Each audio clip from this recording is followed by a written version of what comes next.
Good morning, everyone. If I can encourage you to take seats.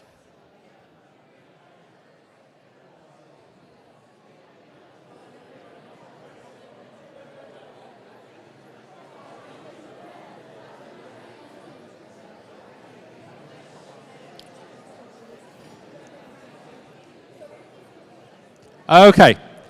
Good morning, everyone. Congratulations on not being blown away. At least not yet. You're about to be blown away over the next 5 hours. No, sorry, that is the full quota of my bad puns for the morning. It's serious from here on in because this is a serious business. Welcome to Labour and Civil Society Summit, hosted by Pro Bono Economics. I'm Matt Whittaker, I'm Chief Exec at PBE, and I'll be your host this morning. Delighted to welcome such a luminary cast of people. 150 people in the room here today, many more online, a real who's who of leaders, experts, practitioners across the civil society world. You represent an incredibly diverse group, diverse in thought, diverse in experience, diverse in action, but joined by a common sense of common drive to, in one way or another, make the world a better place. And that's why I am so excited by what we've got in store this morning. Because I think what we're going to have is not just brilliant conversations with brilliant people, but important conversations too, which will last well beyond this morning. Because we've been very careful with the wording we've used. We've called this a summit very deliberately. Not in the sense of some sort of 1980s brokering a peace between two superpowers that are in conflict, but in terms of bringing together two sides that genuinely want to have a better relationship. Which means we want to have an open conversation, a frank conversation.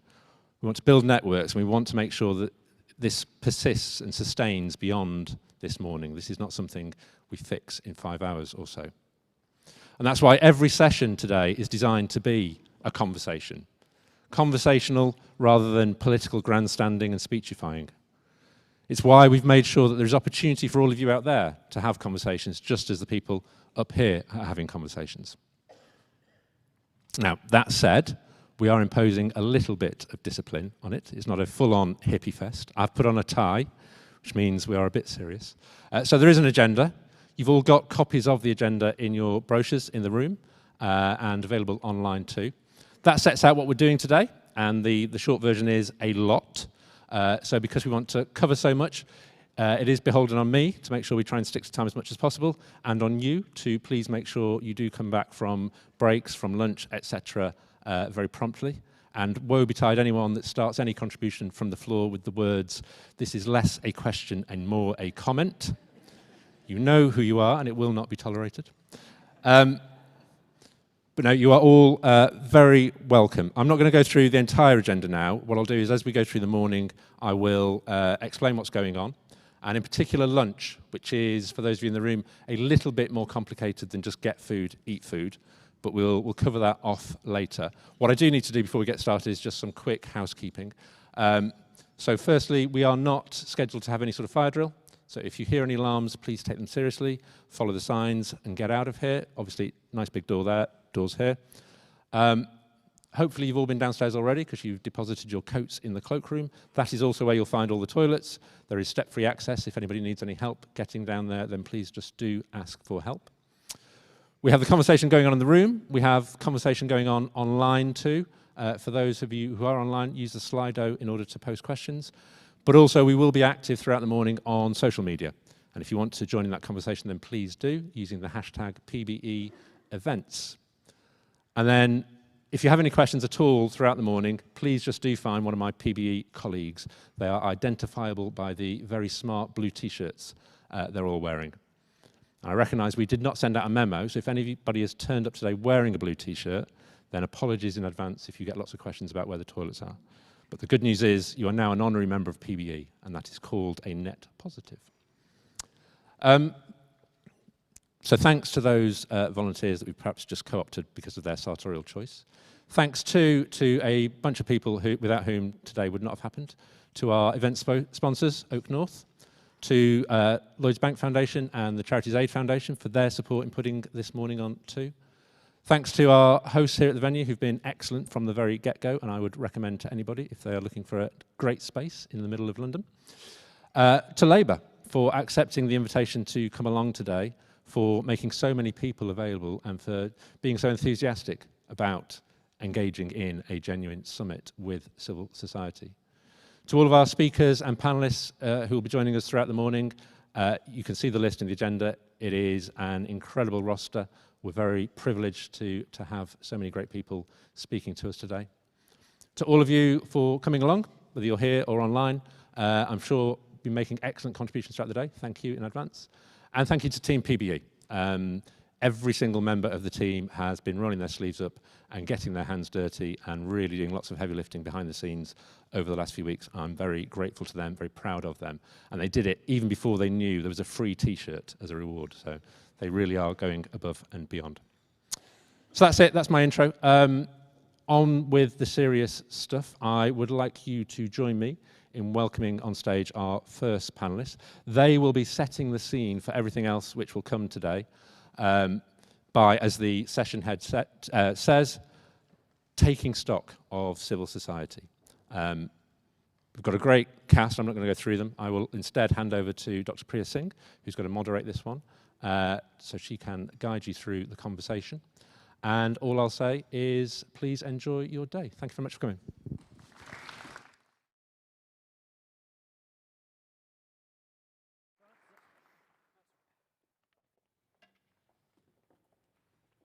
And then there's silence in the room as we all start, so my apologies. That's the mics next to the loudspeakers. Sorry. Come on through. There we go.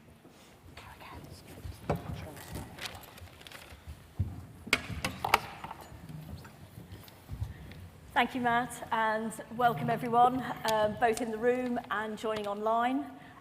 It's fantastic to have the panel here today and to be starting today's event. Charities, as we know, exist for the same reason that any government should, to bring benefit and positive change to people and communities.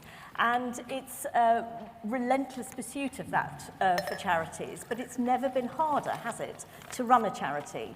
At times of increasing need in communities, we're also seeing that it's our operating costs are spiralling up, our income is falling, and we're seeing falling volunteer numbers in many areas as well. And it's really important that we look at what good partnerships could bring to that hope for the next generation. Because charities are not just there for when things are tough. It's the innovation, resilience, the perseverance of people working in charities and volunteering in charities that really makes a difference. So we know that charities are here for when there's joy to be had as well, bringing communities together and really enriching community life. So today's summit and our first session today gives us an opportunity together to reflect, to share, to learn, to inspire, to motivate each other around what the future could look like. And I'm delighted that we have our panel here today. We have with us Thangam Debonnaire, who is Secretary of State for... Shadow. Good start. I'm okay with the other one. Please excuse me. For culture, media and sport, of course, including civil society. And Neil Hislop, Chief Executive of Charities Aid Foundation, Jane Ide, Chief Executive of Akivo, Association of Chief Executives of Voluntary Organisations, and Rajinder Singh, who is the Head of Transformation for Go Southall, part of Ealing Council. So we're going to cover 4 areas in the discussion today, and we'll have an opportunity at the end to take questions as well. You will have seen that there's you can put questions into Slido. Even if we don't get round to time for questions, please put them in. It's so important, and you'll get lots of time during the course of the event and to be able to have conversations with those that are on stage and also other members here today. So the first area that we want to look at is partnership, because partnership plays such an important part in civil society. So how can government and the voluntary sector best work in partnership to deliver the needs of communities? And Thangam, shall we start with you? Okay, well, first of all, thank you so much, Priya. Apologies for correcting the shadow. It's only because I'm quite keen, so I need to make sure. But also, I just wanted to say thank you to everyone for being here today. We have in the room some members of my team. So we have the wonderful Lillian Greenwood, who is the Shadow Minister for the Civil Society and many other things besides. I think we have Baroness Glenys Thornton I've seen over there, and possibly some others that I haven't yet spotted. But thank you all so much for coming. I think the first thing to say is that civil society is absolutely central to all of the 5 missions that Keir Starmer, our leader, has set out for the next Labour government if we win the general election. I'm sure he's going to be talking about them in more detail shortly, so I won't go into too much detail, but from where I'm sitting, whether you are a charity, you're a voluntary organisation, you're a community group, you're a national networking organisation, most of which I think, you know, the national networking organisations I worked with when I was in the voluntary sector myself, working in 2 national voluntary organisations, you have a part to play. If we are going to, for example, tackle crises as big as the climate emergency, everybody has a role, everybody is part of that. If we're going to take on the big social and economic challenges that we are undoubtedly facing right now, you all have a role. And I think that the first thing I want to commit to you is that you will be valued. You are valued already. We will value you. Many of us have worked within the civil society sector, within voluntary organisations or charities. Others of us have worked with. Some of us have been involved in different aspects of policy making with you. And we're going to have some tough decisions to make. So if we don't have partnership and valuing from the start, it's not going to work. So this is, for me, a really good starting point of us saying, we're here because we value you. We're here because we want to work in partnership with you. And because I've spent time in the sector myself, I know how important this is. I also know the difference between when you have a government that works in partnership with you, gets you in and says, we've got this problem, what do you think? But also allows you to come to government and say, here's a thing that we've picked up, and we'd like to talk to you about what we think the solutions are. I think the best way for us to honour each other in that partnership is to have that mixture of challenge, questioning, and finding a solution together, because they are going to be tough. But I think we can do great things. I think between us, we are going to help, as Keir's asked us to do, turn the page on a new chapter into a new chapter for this country, which I see as very hopeful. I see a good future ahead of us, and we're going to do it together. So thank you for allowing me to be here today, Priya, and to start the speaking. Thank you. Thank you. Very good to hear. Let me bring Jane in. Yes, thank you, Priya, and thank you for everything you've just said there, Thangam, because I think that is a great way to start today and to frame this conversation, because I think certainly from our perspective, I hesitate to speak on behalf of the whole of civil society, but certainly from my perspective within civil society, I think we start with a common cause. To my mind, a good government puts the health and the well-being of a thriving population at the heart of its policy and its practice. And that's what we are here to do. That's what we are really good at. And I think to do that effectively, clearly there has to be a really strong relationship with the private sector. The public sector is crucial to that. But we are absolutely equal but different to those sectors. And what we can bring to the table is a depth of knowledge, a depth of understanding, experience that comes from within the communities that any government is there to serve. I think there are perhaps 3 key asks I would put to a future government, any future government, around how we set the relationship. The first thing, and I think you've just touched on it, Thangam, and today is a really good starting point, is to invest in that relationship with us. Have us at the table. Let us be there in those conversations regularly, not just as an occasional thing you might do when the circumstances suit. I think that flowing from that and feeding into that is for government to see civil society as a trusted expert partner, particularly when it comes to co-designing and delivering public services.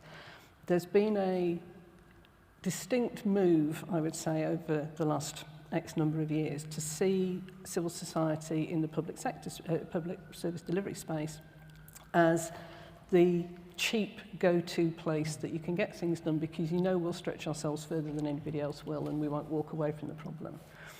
And at the risk of using one of my analogies that I'm sometimes famous for, that sometimes feels as though we're the emergency plumber you know, that you call on when you know you've got a problem that you need fixing, but you don't really want to hang around. I would much rather the next government sees our sector as the co-designer, as the trusted architect, the expert that can help you build an amazing building and really understand what needs to be done to make that work. And the third thing, and this is a really important one, is I hope a future government is strong enough to understand that healthy democracy thrives when the voices of others can be heard. And our sector plays a really important role in that, in campaigning, in sharing that experience and that expertise we have, in advocating for others to be able to do that, and sometimes in providing a conduit for those voices that don't otherwise be heard. We have seen some very deliberate intention in closing down that space, partly through legislation, partly through commentary and narrative. And I know it's much easier to say in opposition than it is in power, yes, absolutely, we support the right to protest and to campaign.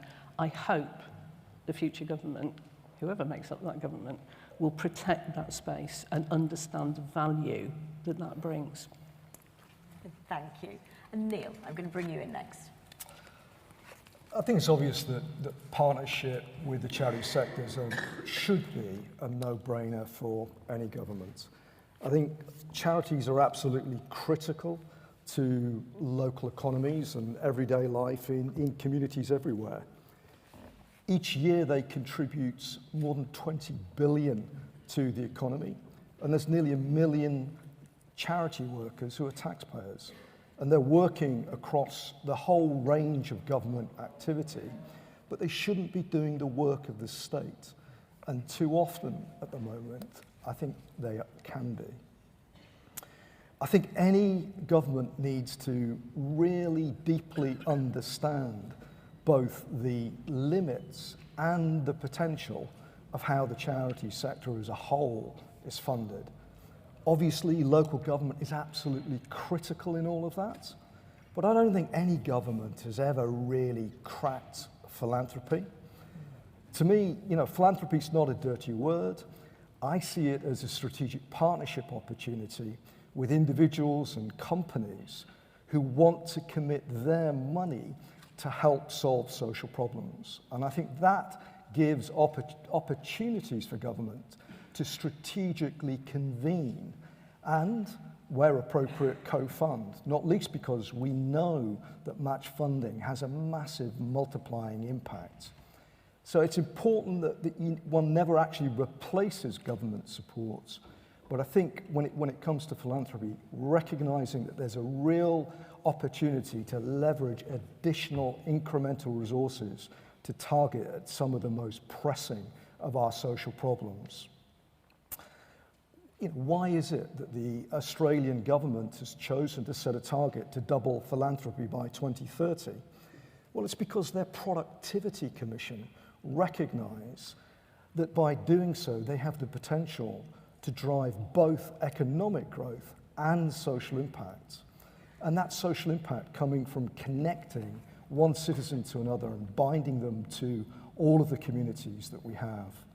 I think if a UK government will make a similar commitment and actually create the conditions where it could be delivered, there is the potential for between 3 and 4 billion a year to be invested into our communities, more than is happening today.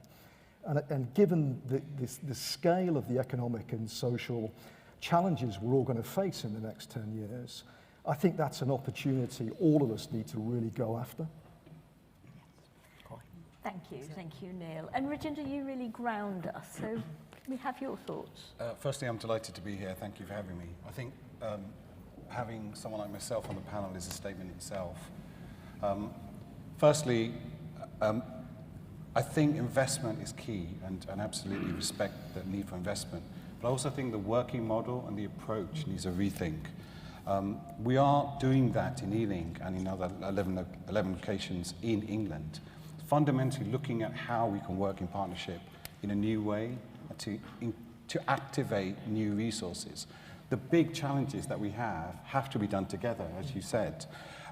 So we're running a social movement in Southall where the people are getting involved. The people are using their resources to make the change that works for them in their place.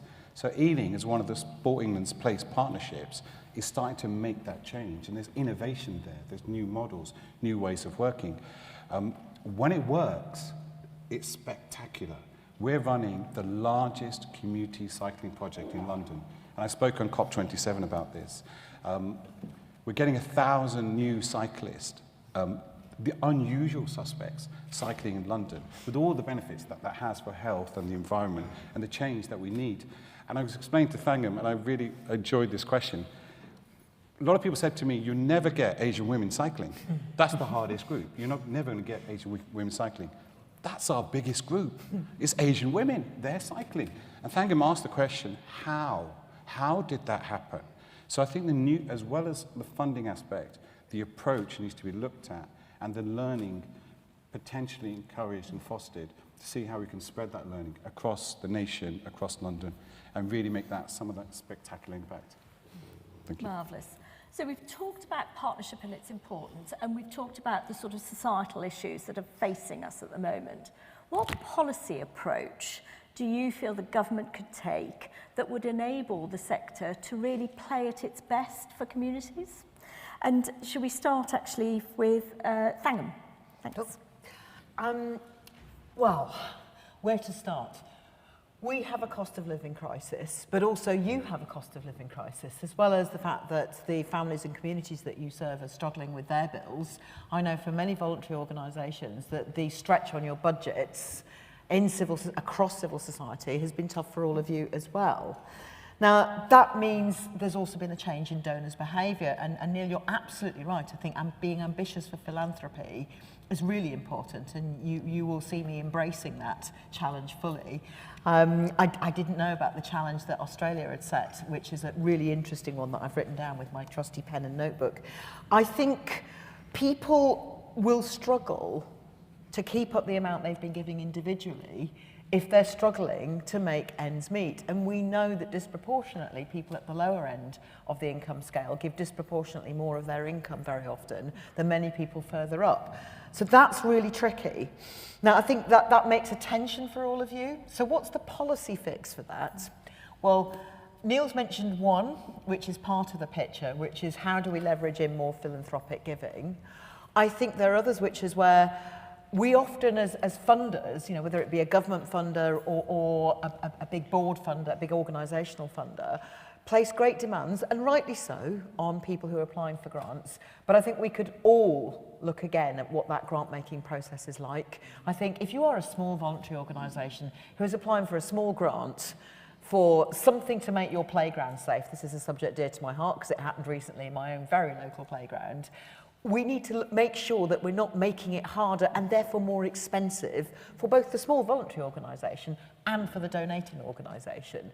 And I send that challenge out to all grant-making bodies and you know, across the whole sector, not just civil society people here in the room, but also to, you know, arts and culture and sports as well.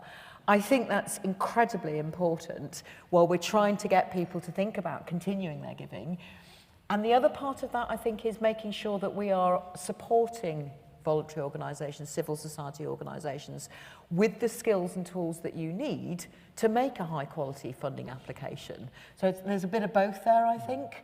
And I've certainly found this when I'm talking to some organisations in civil society, is that some are very familiar because they just have that experience of how to tap into the full range. Others, through absolutely no fault of their own, are less familiar. I think we also need to make sure that at every turn, Lillian and I, with our colleagues in other departments, are standing up for you at every single point so that we make sure there are no inadvertent consequences of a decision another department might make. So again, I need your early warning systems, and for policy making, that means when you're looking at a possible policy announcement by any government department, not just by this one, that you're thinking, hang on a minute, how might that affect us? Some of them will be opportunities. I think particularly with the mission-based approach that Keir's set out and we'll talk to shortly, I think there are real opportunities for how you will get into that space, in that policy-making space, as well as being more financially resilient so that you can take an active role. I take on all of your challenges. I don't think ever the civil society should be seen as a replacement for what the state does. But it is a measure of a thriving democracy, Jane. And you can see that in some countries that have the sort of functioning elements of democracy, you know, elections and so forth, but where civil society is not strong. And it does make a difference, and it makes for poorer policy making. And I think government is weaker when it doesn't listen to civil society. Certainly the work that I did in Brussels a few years ago, about 10 or 15 years ago now, which was advising an NGO on civil society engagement in trade policy. You know, trade policy can sound really esoteric, but if you don't think about how a change in the trade policy will affect people on the ground, civil society are often the best place to be able to say, have you thought about this? This is what that might mean. So that works both ways for policy making as well as for making sure you're financially resilient. Thank you. And I'm going to invite Neil, Jane and Rajinder just to give a brief, what's your policy approach that you would go for? Neil first. I think we have to recognise that there's been huge spikes in demands in recent times on charities. This combination of very high demand, rising costs, and falling income is that is a profoundly challenging combination of issues that many organisations are having to wrestle with at the moment. So I think the policy response to that has to be to prioritise the resilience and sustainability of the organisations that are suffering with that. If we are to achieve the partnership that we all want to see and that potential that we recognise, I think there has to be a real long-term strategic commitment on the behalf of government to work with the sector. That means a very clear-eyed understanding of its relationship with charities. I think it's really important that there's a very direct discourse about the scale of the challenge that there is out there, and that there's common understanding. I think honesty about where the money can come from and where it can't come from. But the most important thing, we in this country has got ourselves into this position in recent years of being addicted to short-term sticking plaster solutions. And the nature of the challenges that we have, that just isn't going to cut it. So I think that's what I would like to see emerge. And I think Thanga mentioned giving trends. I have to say, there's some really, when you look at the giving trends in terms of volunteer time and cash, they really do worry me in the medium term. And if Labour is serious about this decade of national renewal, as we all need it to be, in my opinion, a very important component of that is going to be how do we renew a British culture of giving and properly embed that in our DNA right through society. I think there's some great examples internationally where in places like Singapore and Ireland and France, those governments have already taken the step of developing national plans and strategies. And I think we need to learn from that and can catch up. Thank you. Let me bring Rajinder in now. I just want to perhaps talk about an alternative which is politically sensitive, is the faith groups. And we have a huge voluntary effort in our faith societies up and down the country who work in a very similar model. And I think if we find a structure to bring them in to supporting some of the local systems and really feel incentivized that they're part, we want them to come in. I think this is a general statement for all voluntary groups. We do need to incentivize them to work with the system, not just what can you do, but do you actually want to work with us? And I think that's a step change. So policy that brings in new groups, faith groups, incentivizes groups better, I think will give dividends. And a thought from you, Jane? Well, actually, my thoughts are in a slightly different space, because I think everything that we've talked about, everything that's been said, absolutely in terms of the relationship with civil society. But one of the unique things about our sector is, I know there are people in this room now with us online, working out there right now in the sector, who'd actually really like to see themselves put out of business. And I'm thinking about those that work in food poverty, those that work in the homelessness area, all of the other areas. And for me, and NTVO and Akivo have been doing a lot of work over the last couple of months in convening the sector to put together a manifesto for the next election. And that has absolutely been about the big issues that affect our society. And I think there are three key things that we would be looking for. One is a commitment to inclusive economies, reforming, rethinking, reshaping the welfare state, creating real routes out of poverty for people, and that includes green economy.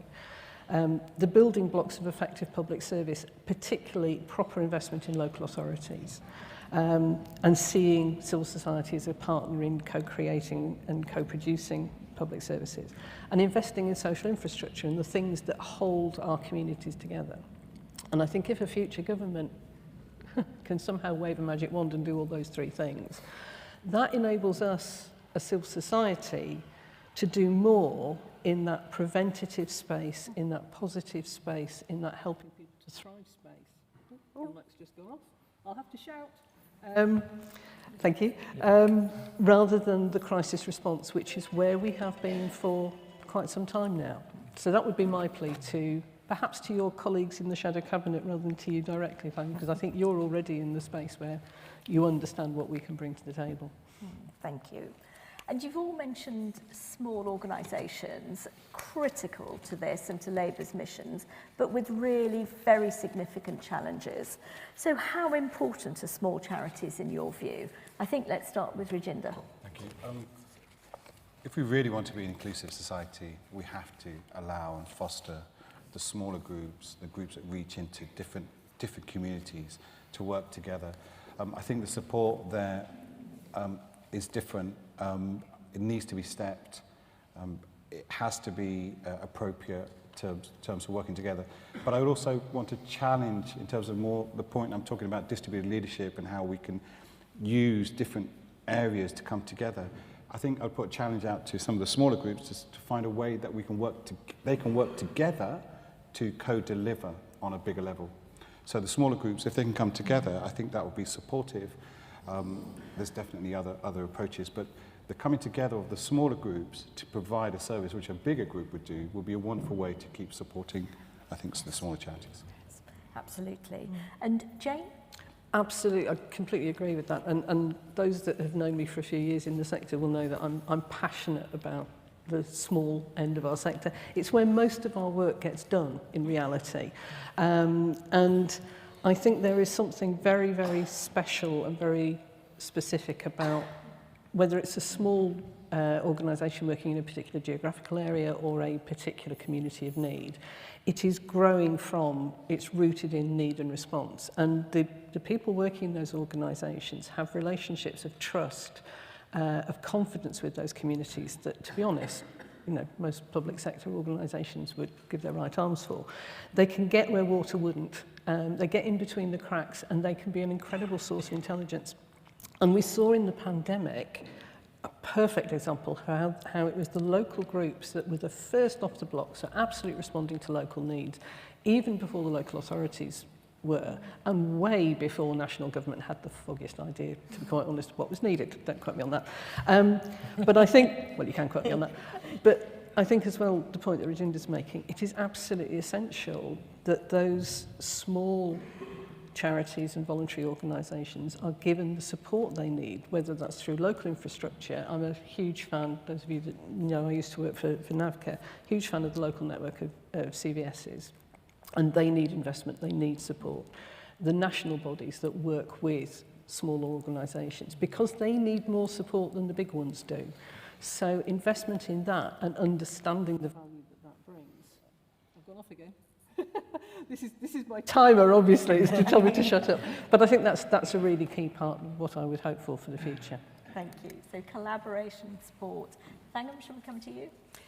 I think I was just thinking about the small voluntary organisation I mentioned earlier, which it wouldn't even call itself a voluntary organisation. It's a group of people who have incorporated, but you know, they are trying to get a playground in a local area, and it's taken a long time. We did officially cut the ribbon a few weeks ago. And what really struck me was that when I was invited to come along and cut the ribbon, one of the funnest jobs of being an MP, by the way, I wasn't the only ribbon cutter. There was a whole group of children and a group of parents because it had been a real community effort. And nobody was really thinking on that day about what the structure was, what the funding model was, where the funding had come from. Everyone got thanked, but it was actually about the fact that there wasn't a playground that was working properly, and now there is, and it's fabulous. And I think that what we need to notice there is that the reason that took so long, partly the pandemic, but it wasn't just that. It's sometimes because small voluntary organisations have to rely on a particular pot of money or maybe two. So if one falls through or doesn't get renewed, it's a catastrophe. And that's really not something that a small organisation in civil society should have to be worrying about if they're trying to, as Jane said, you know, flow the water between the cracks and fill some of those cracks. So I think that behoves those of you in larger civil society organisations and us as policymakers to notice the need for some sorts of backstop so that smaller voluntary organisations, smaller civil society can do the campaigning, can do the voice raising, which Jane mentioned so rightly, as well as the provision, the actual bringing of stuff to where there is need. That needs us to have those organisations' backs, and it needs us to think about doing that in really, really practical ways, as well as just being sure that as larger funding bodies, we aren't putting a small organisation into a position of dependency so that a different decision would be a catastrophe, that we're helping to build some resilience along the way. Thank you. And talking about those impactful successes, let's think about an achievement that we think we can learn from and a future government can learn from in terms of delivering on Labour's 5 missions. So, Jane, let me come to you first. I've got 2 thoughts that I'd like to share, and I promise I'll keep it short. The first is, and these are just 2 examples of a room full, of a world full of things that have been done. But the first is the Social Housing Regulation Act, which came into force last year. That was the result of, I think, 6 years' worth of campaigning, led by Grenfell United, and supported by Shelter, and it also incorporated the work of the parents of Awar Bashak, who was the toddler who died due to the mould in his flat. I'm sure we'll remember that tragic situation. And that legislation is making real change in the way social landlords are held to account, the way that work is regulated, the relationship and the way they have to work with their tenants. And that is making real change for people's, I hope, is making real change for people's health and well-being. The other example is not a regulatory one. And again. And again, don't like me. Which is the network of warm hubs that we saw emerge last winter that are still continuing, I believe, this winter, where we saw leisure centres and village halls and community centres and doctor surgeries and libraries and community pubs and any number of different spaces all stepping into action very rapidly in the face of immediate need. But going back to my earlier point, all supported and coordinated by organisations like Locality, like ACRE, and the national network of local CVSs. And I think in terms of the lessons that can be learned from that, I think there's something really important about that response, that proactive response to a problem that puts people and communities at risk, led by the people who understand the problems and the potential solutions best, the people who are within those communities, but those people then being able to draw on the strengths and capabilities and expertise of others in pursuit of that common cause. And by adopting an intelligent, collaborative approach, delivering impact and making meaningful, practical action that changes and sometimes saves lives. And I don't think you could really ask for more than that from a government, to be quite honest. Thank you. And I've been given our 1-minute warning. So, Sangam, I'm going to ask you now for your final thoughts. Okay. A recent example is the obvious one of COVID, which Jane's already mentioned. So I'm gonna move away from that one actually. A long time ago, a series of different women around the country realised that women were being beaten up by their partners and needed somewhere safe to go. And my friend Ellen Malos, who sadly died in the last year, opened up her home for the first ever refuge in Bristol. And it was transformational, and she did it because she saw a need, and she did it because she believed in public service. And I think that for me is something I've always kept. I actually moved to Bristol 30, more than that years ago now, to work for Women's Aid National Office, so I met Ellen very early on and have been inspired by her example ever since. I think what you're going to hear from all of us in the Shadow Cabinet, from Keir, from a new Labour government, if we win the next general election, is that similar sense of, here's a need. I might not have been the first to spot it, you might have told me, Jane, or somebody else in this room, but we're going to fix it together. And the same way as people up and down the country, like Ellen did so many years ago, like so many of you are doing right now, you see a need and you think, here's a way to fix it. Who can I find to work with? How can I grow that group of people to do that? Whether it be COVID or domestic violence, I think we've got a great model in this country and we're going to solve a lot of problems together. Fantastic. What a brilliant way to end. And the questions that are coming in, we don't have time for questions at the moment, but please let them keep coming in, are really around that long-term partnership working and the funding and resourcing that is aligned to that to really make that long-term difference. So join me in thanking our fantastic panel.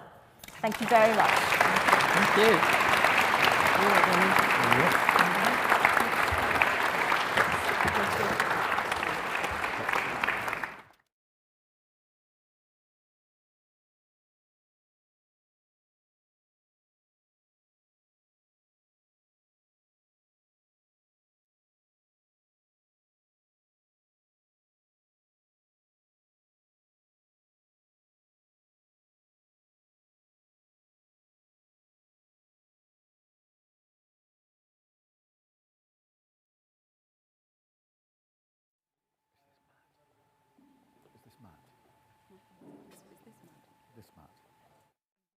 As efficient and ruthless as the private sector.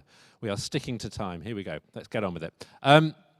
Thanks to that first panel for a terrific start to the day, setting the scene for everything that's about to come. And what comes next is our keynote speaker and an opportunity for my PBE colleagues to put a big tick in the KPI box called having an impact, because this is something we've been banging the drum on for quite some time. When we set up the Law Family Commission on Civil Society back in 2020, we had a very simple premise behind it, which was that civil society is undervalued by our economist colleagues and by people more generally, and that because it's undervalued, it's therefore overlooked in a policy sense. And to our mind, that creates a missed opportunity, in fact, double missed opportunity for policymakers. First, they miss out on that full level of insight that they could gain from being properly connected into those charities, those faith groups, those community organisations up and down the country who really understand the true nature of the challenge facing people in Britain and indeed across the world.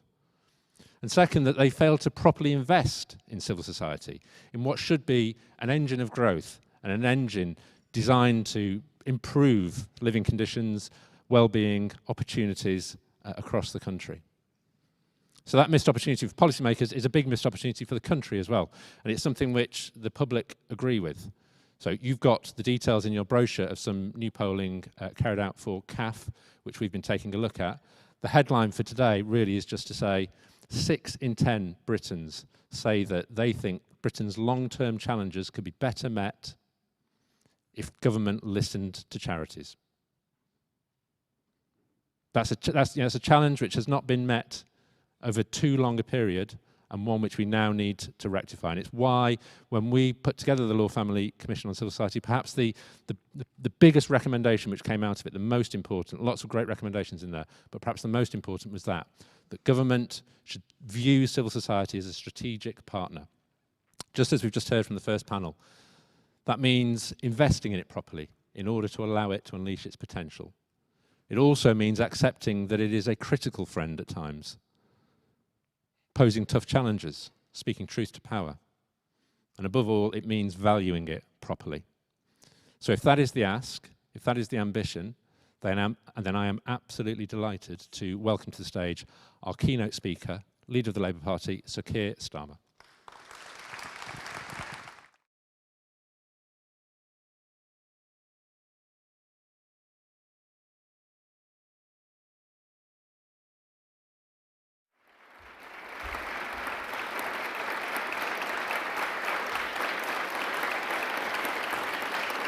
Thank you very much for that introduction. I heard all the challenges that were just being listed for us as I was waiting to come on. Thank you all for being here this morning. It's fantastic to be with you in this absolutely beautiful room.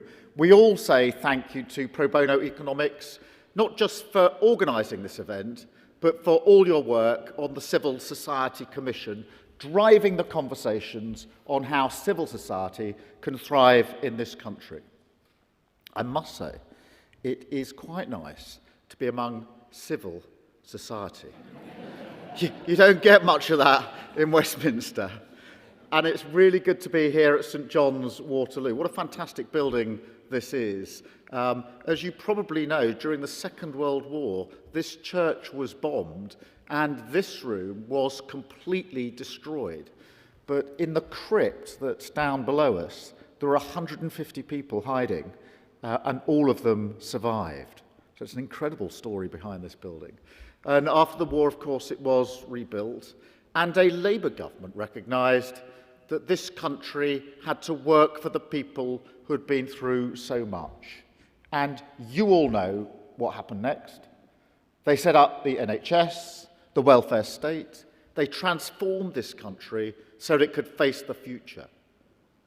But long before the government was involved, it was people, faith groups, and organisations like you who supported people through sickness, who educated our children, who protected people living in poverty, because it's always been people like you who've recognised the dignity of every single person.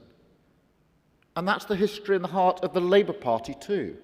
Community organisers, campaigners, and charitable movements who fought for people to live better lives in a better country. When the Labour government set up the welfare state, they were influenced by people like William Beveridge, who recognised that the government couldn't and shouldn't do everything by themselves, and that civil society and faith groups play a unique and vital role in this country, building the relationships and the shared values that shape our national life. And we can still see today what partnership can achieve. Look at Young Futures hubs to support vulnerable teenagers, free breakfast clubs in primary school, speech and language therapy for young people. These are areas where civil society spoke out and Labour listened, because we know it's people on the ground, people with skin in the game, who understand the problems best and have the best answers. You are the glue that bridges the gaps and binds government, business, and communities together. And you reach into the places that the public and private sector can't, creating the space, literally, for people to come together in church halls, community centres, museums, leisure centres, you name it, all around the country, as well as creating the space for conversations and campaigns that change lives. But let's be honest, for too long, your voice has been ignored between the shouts of the market and the state. One Conservative Prime Minister said there was no such thing as society. And then we watched individualism run rampant. Cameron talked about the big society, a great idea in principle. But when austerity kicked in, we ended up with the poor society. So now we need a new vision for a new era, a renewed social contract, a new focus on those who build the bonds that connect us, the communities that nurture us, and the local institutions that support us. A society of service.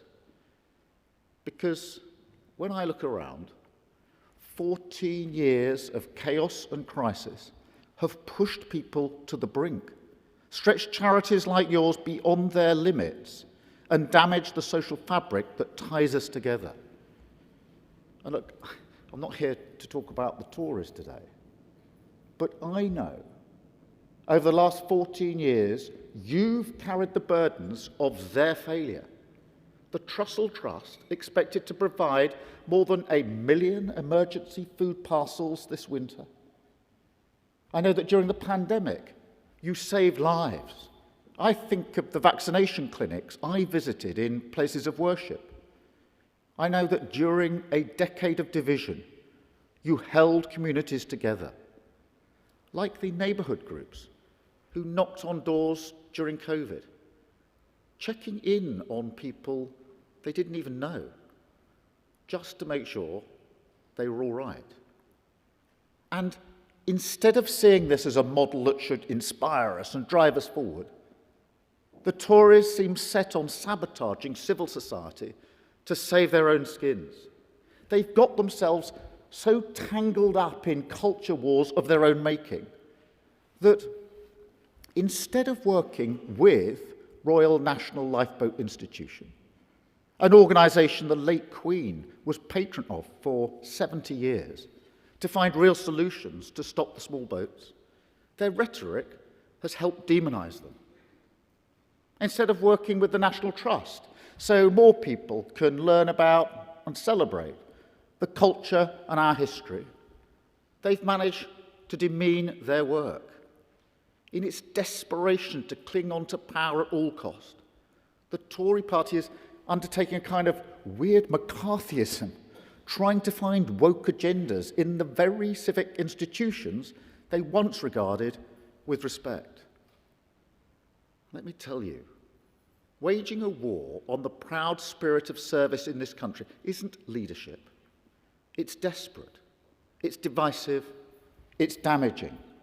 And it comes to something when the Tories are at war with the National Trust. That's what happens when politics of self-preservation prevail over commitment to service. People who are getting on with things that actually matter, saving lives, supporting those in need, serving others, get caught in the crosshairs of division and distraction. So the relationship between government and civil society needs a reset, because you should feel that you can speak up on behalf of the people you serve without fear, call out injustice where you see it, continue to push us all to be and to do better. And there are two stories of the past 14 years, aren't there? There's a story we hear in the news every single day: crisis, cronyism, chaos, a government that has stoked division for its own ends, seen the privilege of service as an opportunity for self-advancement. And then there's the other story, the story that gives me hope, the story of ordinary people in this country doing what our government hasn't done, looking out for each other, looking after one another. The story of charities that have met the needs of local people, like Compassion in Action. I met the founder, Pam, a couple of weeks ago, and she told me how it started. Initially as a food bank, and now as a hub for the local community, providing food, accommodation and training for those who need it. Everywhere I go, I hear stories of courage, compassion and community. Stories of service that could fill every paper in the country. But civil society is not just a nice news story in a local paper, something we can feel warm and fluffy about. It's essential if we're going to get our economy back on track and achieve the highest sustained growth in the G7. Look at the thousands of charities across the UK supporting people back into work. The organisations facilitating local regeneration, or providing more than 6 million volunteering opportunities and employing almost 1 million people. Then look, you should not have to clean up the mess your government created. But it is to your credit and to the credit of this country that you have always held up your end of the social contract. So, to those of you in this room and to the people and organisations across the UK whose work so often goes unsung, I want to say thank you. Thank you for all that you've done. But imagine for a moment, imagine a government committed to working with people, not doing things to people. Imagine if we could turn our attention from firefighting every day to the long-term renewal this country needs. That's our pledge to you, that if we're privileged to be elected to serve this year, we will work with you on our missions for a decade of national renewal. Now, every word of that phrase is important. A decade, because, realistically, that is how long it will take. And civil society knows better than anyone that lasting change takes longer than an election cycle. National, because this will need every one of us to play our part. Labour will not write off the contribution of civil society. We know that you are often the link between the local and the national. And finally, renewal. Because we don't just want to tinker with the symptoms of this government's failure. We want to tackle the causes so that this country is fit to face the future. And I want today to mark an important milestone towards implementing an action plan on how, together, a future Labour government would work with civil society for a society of service. Because we will work with you on every single one of Labour's missions. Getting the NHS back on its feet, tearing down barriers to opportunity, growing the economy in all parts of the country, getting to clean power by 2030, and making our streets safe. Mission-led government is about partnership, about devolving power to communities, setting long-term targets and working with people to get there, giving people the responsibility they deserve and the support that they need. We don't want to crowd out the social entrepreneurs. We want to encourage them. We want to harness civil society as one of the three key engines for renewal, working alongside the public and private sectors. Take crime, for example. When I was this country's chief prosecutor, the director of public prosecutions, I fought for a justice system that worked for people. But it isn't working for anyone under the Tories, is it? I've sat with too many parents who've lost their child to a knife crime. I've heard too many horrifying tales of domestic abuse from women who never got the justice they deserved. Later this week, I'll be on the road talking to people about Labour's plan to tackle knife crime, our plan to halve violence against women and girls. Yes, it's ambitious, but it's necessary. And we know we will need to partner with organisations on the ground to make this a reality. I've delivered on this before. We'll do it again, together. With organisations like Wolverhampton Wrestling Club. I've been there twice, and I think there's a representative here today. They mentor vulnerable children and teach them sport. Or Women's Aid, supporting victims of domestic violence. My government won't accept business as usual. We can't. Halving violence against women and girls is incredibly difficult. You all know that. I know that from the 5 years I spent as Director of Public Prosecutions, working with many organisations, including some of the organisations in this room. No government or opposition has ever committed to this before, halving violence against women and girls. So we will need to work in new ways with a steely determination.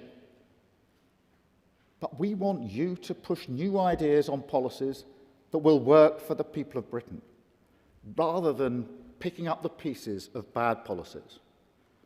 So, on vital issues that will support our missions, like child poverty, we will bring together experts, including people in this room, to look at every cause and contributor to child poverty, so we can offer long-term strategic solutions.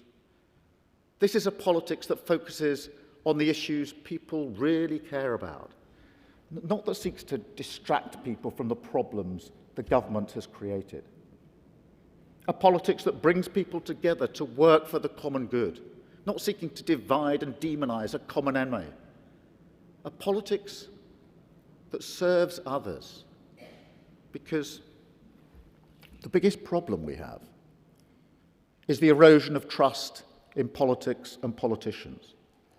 The exhaustion people feel at the daily soap opera the government seems to think public life should be about. We need to restore the foundations of trust, fairness, and respect in our national life. Because politics can influence people's attitudes. It can encourage us to serve others, to make sacrifices for others.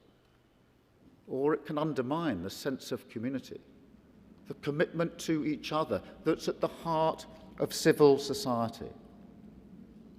And that's what I worry we've seen. That people who've made sacrifices, worked hard, played by the rules, feel as though the people in charge have been laughing at them for doing the right thing. Feel as though people who break the rules and take what they can are rewarded, while working people, people doing the right thing, get nothing to show for it. In a society of service, doing the right thing should be rewarded. Working hard should pay off for people, and building caring, compassionate communities should make our country stronger, more prosperous, fairer for everyone. If you serve others, this country should serve you. This is a once-in-a-generation chance, a mission-led government, a partnership between government and civil society. Our door is open. We will welcome anyone who wants to make our national life better, to take their place at the table, to shape the future with us.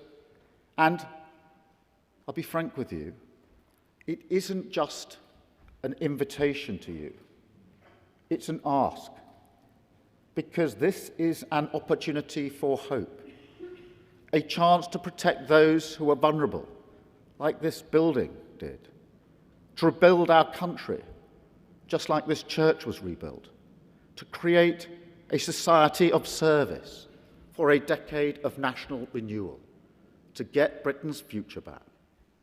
Thank you very much.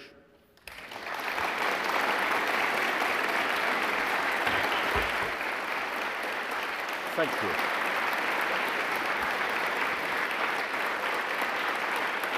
I think I'm following you. Yes, indeed.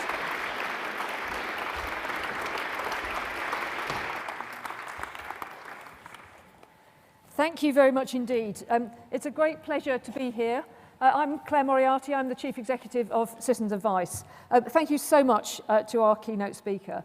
I think there was a real sense that came over of your understanding of our sector and the appreciation of the value that it brings.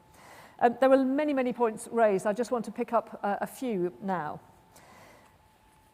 You talked about the need for a new vision, a renewed social contract, a society of service. You talked about a reset, fewer culture wars, and more partnerships. I think that will be music to the ears of many people in civil society organisations working day in and day out to support people and communities in difficult times. So I guess it'd be great to hear a little bit about the steps that a Labour government would take to build that relationship with the sector. Thank you very much. I think this is absolutely fundamental and goes to the heart of what I've just said. I am convinced that amongst the problems of the last 14 years has been what I've called sticking plaster politics, where the chopping and changing and the chaos has meant that instead of governments taking long-term strategic decisions, they've just put sticking plasters on problems which have masked the problem for a short period of time, only to come off, usually exposing an even bigger problem than we saw in the first place. There are so many examples of this. And that's what led my thinking on the mission-driven government, a real driving sense of purpose. A government that says, these are the big things we want to achieve. We know they're going to take time. We're not going to pretend that they can be done by Christmas. We will pick those 4 or 5 things that will transform the country and make it a better place for millions of people, a real sense of purpose, a real sense of mission, a project or a strategy capable of withstanding the pressures that inevitably come in government. That will only work if we work in partnership, which is why today is so vitally important. The missions have to be the right missions. I know that sounds obvious. Therefore, you need to look at our missions and examine them for yourselves and put your fingerprint on them. Because I don't think I can realistically ask you to partner with us if you don't think we're trying to achieve the right things. So I want you to look at the missions. Are these the sort of things that you think will make a massive difference to our lives and our countries over a 5 or 10-year period? But then also to partner, because I don't think if you're going to deliver real lasting change in this country, it can all be done from Westminster and Whitehall, from politicians sitting in a bunker somewhere in London. It can only be delivered in genuine partnership, wherever that is across the country. And that's the invitation today. And as I said in the speech, it's more than an invitation, it's actually an ask, because I do not think it's possible for us to do this unless you step up to do it with us.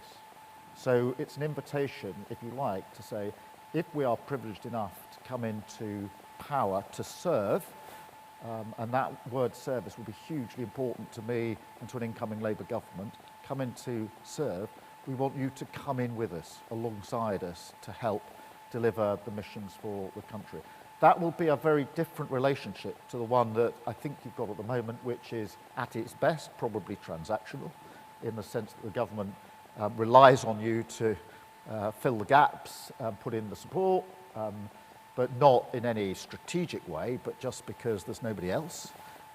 It will be an invitation to partner to change the country for the better. So this is not just about a different government, it's about a different way of doing politics and making sure that that partnership's in place. So that's the invitation. It's a big invitation. It's an ask. I'm asking you to do this because it's hard to see how this can be rolled out across the country unless you're working with us on it. And looking around the room, there's plenty of people in this room I know who are well-versed, very experienced, and absolutely would be ideal partners for us as we go forward.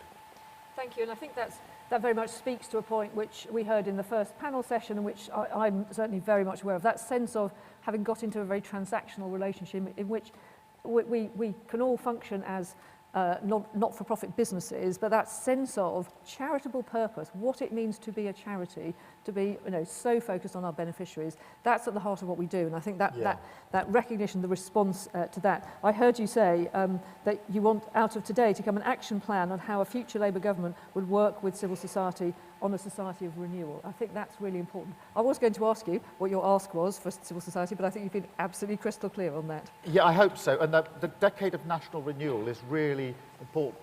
We are contrasting 14 years of failure with a decade of national renewal. I know I can be much more political than many people in this room, so I can say this. You probably can't say it quite so easily. But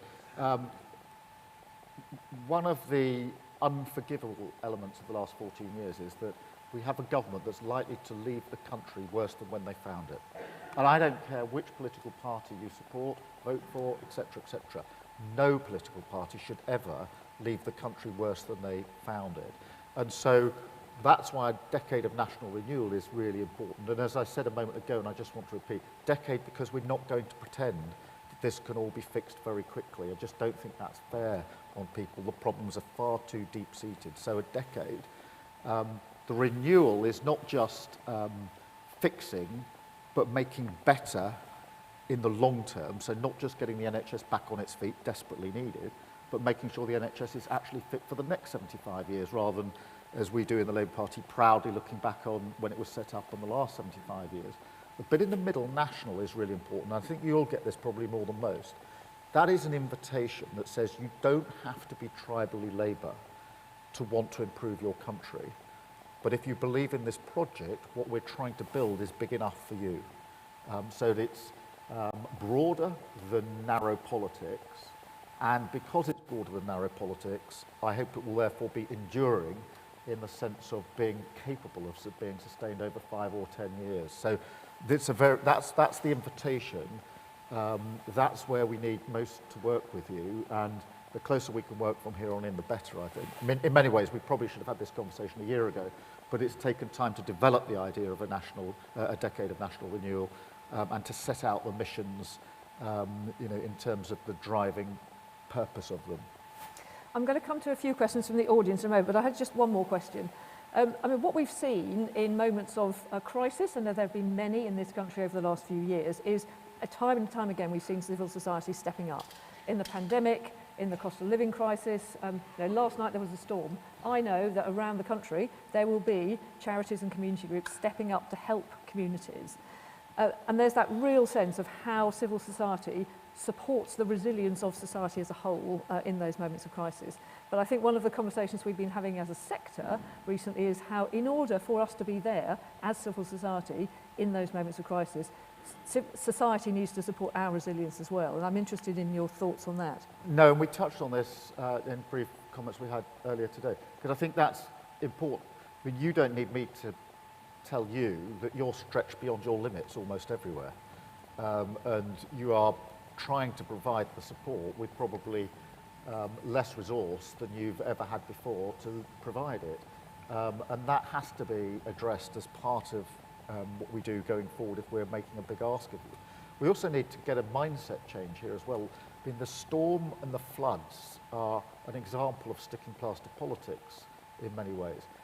I went up to see a flooded area just 2 or 3 weeks ago now, after the last storm. And you'll have all, or many of you will have done this. To go into people's homes that have been flooded is just so demoralising, because it stinks, it's wet, it's filthy water, there's all their possessions. These are personal things to them. It's not an office or anything, it's their personal lives that have been turned upside down. There will be the familiar story of them having to move out, trying to heat it, and then the familiar story, at least a third of them won't have insurance because they didn't have enough money, or the premium went up because it's already been flooded once. And we've got to stop going out after the storm to try to help people rebuild their lives. We've got to get ahead of the storm and put the resilience in place first. And so working with you, not just on the response to storms and flooding or whatever it may be, but on the resilience that needs to go to stop that in the first place, or to mitigate that in the first place, is hugely, hugely important. And so there's a strong preventative theme running through everything that we want to do. We launched did work on our health mission the week before last. I did this up in the northwest in Manchester and Liverpool and Bury. And this is for a health service that's not just back on its feet, but fit for the future. If that's going to happen, we need to change the model. The model needs to be preventative rather than after the event sickness service.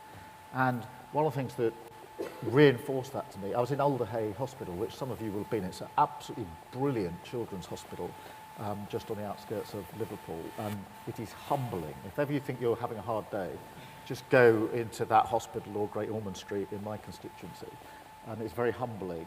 And I was on the ward with a brilliant team who were doing heart surgery for babies. This is incredible. You look at the baby, it's almost impossible to imagine how you could do heart surgery. And it just actually awe-inspiring to see. And so you have this emotion of almost being overcome with humility and awe. And then for me, mixed with a bitter anger, when I learned that more children are admitted to Alderhay Hospital to have their teeth taken out because of tooth decay between the ages of 6 to 10 than anything else. So those brilliant, dedicated staff are spending their time taking teeth out of children who've got decaying teeth because we haven't got ahead of prevention, which is why I said, amongst other things, we need supervised toothbrushing for children, and we got a lot of stuff about the nanny state, etc., etc. I'm sorry, if you're asking brilliant staff in Alderhay to take teeth out then somebody's got the priorities wrong in terms of the preventative work that we need to do. And this is where we can work, I hope, with you, because you will know better than most the preventative steps that need to be taken. Of course, you need the support after the event, but you do need the preventative steps as well. Thank you. So we are very tight for time, but I've just got time for 2 audience questions. The first is from Antal Rana, who's the CEO at Kieran Support Services. Antal, can I get you to stand up so that we can get a mic to you?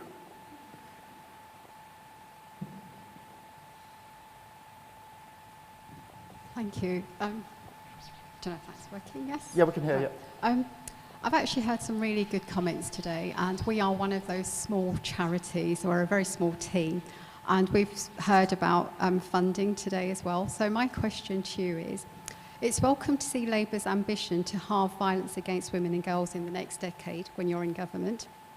To do this, it will first be essential to improve the dire funding situation to specialist support services, including those led by including those led by and for black and minoritized women like us, Kieran Support Services. So what action will you take to fund our sector and to change the wasteful, ineffective procurement and competitive tendering processes that discriminate against by and for organisations? And secondly, we'll need a radical change in preventing VAUG with children and young people. A third of young women recently surveyed by Women's Aid found relationships and sex education in schools rushed and awkward. Will you properly fund relationship, sex and health education and work with experts to deliver a whole school approach to ending violence and abuse in schools?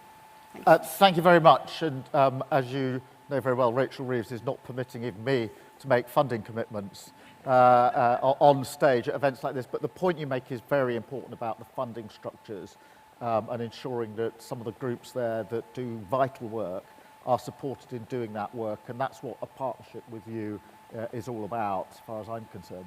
On your wider issue about what we have to do with young people at school, I think that's a big part of it. I think particularly boys being taught on talking more openly about relationships is really, really important in this. I mean, halving violence against women and girls is a really, really tough ask. This, you know, when people say you're not got any ambition, you're not being bold, there's no distinction between you and the Tories, you couldn't be more wrong. Halving violence against women and girls. When I was doing it as Director of Public Prosecutions for 5 years, it was really hard. And we were just working on the conviction rates and also trying to make sure criminal justice was somewhere where people could feel they could come forward. So halving it is huge. Got to start, again, with the preventative stuff, the talking that goes on, the teaching that goes on in schools. As I left the job of Director of Public Prosecutions, where we had made some real progress on violence against women and girls, I read this report, I can't remember who published it now, which was so depressing, because it suggested that 16 to 19-year-old girls were at the greatest risk of domestic abuse. And it almost sort of knocked me over that whilst I thought some progress was being made, here waiting in the wings was the next generation of, you know, girls, young women who are being subjected to the very thing that we're trying to drive down. So this has got to be it's a big project. It's got to draw on the resource of you and your organisation and others. And we've got to have strategic thinking about how we tackle it, you know, at the preventative stage. It's all very well having convictions, etc., and we do need that because the number of people who come forward is so low, and the conviction rate isn't where it needs to be. But that's the after the event. That's what are you going to do once it's happened. And we all know that, you know, for every one case that might get to a criminal court, there's 9 that never got off the ground. But the preventative stuff in schools is hugely, hugely important. My boy is 15. I can see why it's so important that, you know, at his school they talk about these things. Thank you. One last question from Mark Hodgkinson, who's the CEO at Scope. Mark, if you can stand up. Thank you. So Keir, my question is very much about hopefully tearing down barriers and creating greater economic benefit as a result. So there are 1 million disabled people in the UK who are of working age, want to work, able to work, and currently not in work. There are also around 1 million vacancies at the moment and skill shortages in the UK. The disability employment gap has sat at 30% for the last 10 years. So there's been no long-term vision for change. So welcomed your view about a long-term vision. But my question to you is, there's also, an economic benefit of, if you halve that gap, of £15 billion to the Treasury in terms of the benefits that flow. So my question is, really simply, what would you do to realise the potential that's on offer there? Firstly, I think it's a really important point, because the inability for us to create the conditions and the structures for those with disabilities to work has been shockingly neglected for many, many years, and therefore the gap is getting worse, not better. It is hugely beneficial for the individuals who want to work, want to have there is a pride and a respect in work that is different to the support you receive if you're not working. It's not just a question of where the money comes from, it's about dignity and respect. So it's a very important issue of well-being for the individuals, very important for the economy, because all the time we've got people who are not working, who want to work and could be in work. We've got a problem with our economy, and we've had a flat economy with very little growth for 14 years, which means we haven't had the money for our public services. You get into a vicious cycle. So I do think there are things, firstly, we need to recognise that. Two, to have a strategy to deal with it. I think there are individual rights that we can put in place. So we've got a new deal for working people, which we've crafted, which is about inclusion and dignity and respect at work and the adjustments that need to be made. And then there are one or two pilots that I think are worth looking at. In my constituency, we've got a Deaf City Hub, which is all about ensuring we've got inclusion for people who are deaf. So there are examples, I think, of areas where it's obvious that this can be done. So we need to work with you and others to make sure that strategy is hammered out. Thank you. Thank you very much indeed. We could go on for ages, but on all sides, time is pressing. So thank you very much for those questions. Thank you so much, Sakir, for your speech and for engaging in dialogue with us. Please join me in a round of applause. Thank you for having me. Thank you. Thank you. See you later.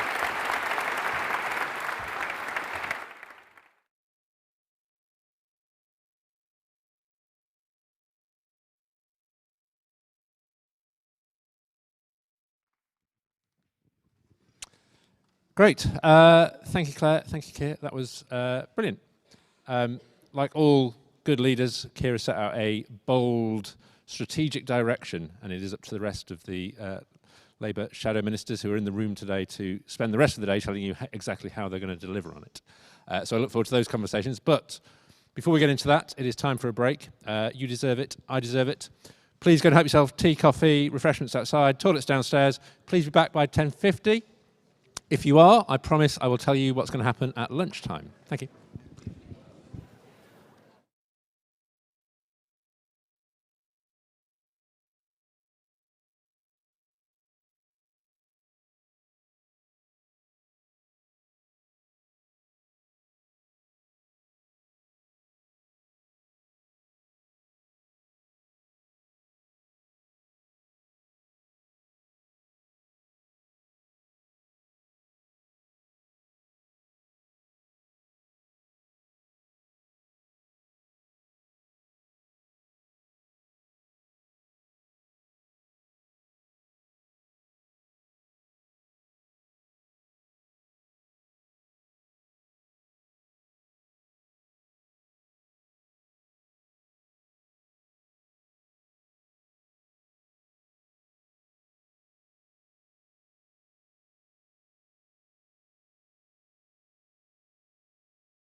Please do grab seats where you can.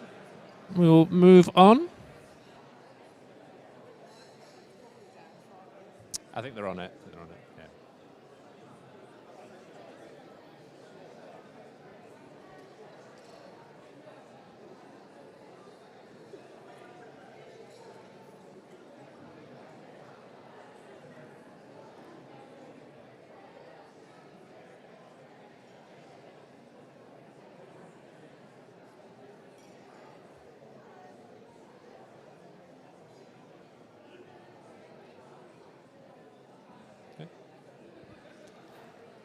Okay, I think we will make some progress. I know people are still making their way in with their teas and coffees. Mr. Gregson walking past stage.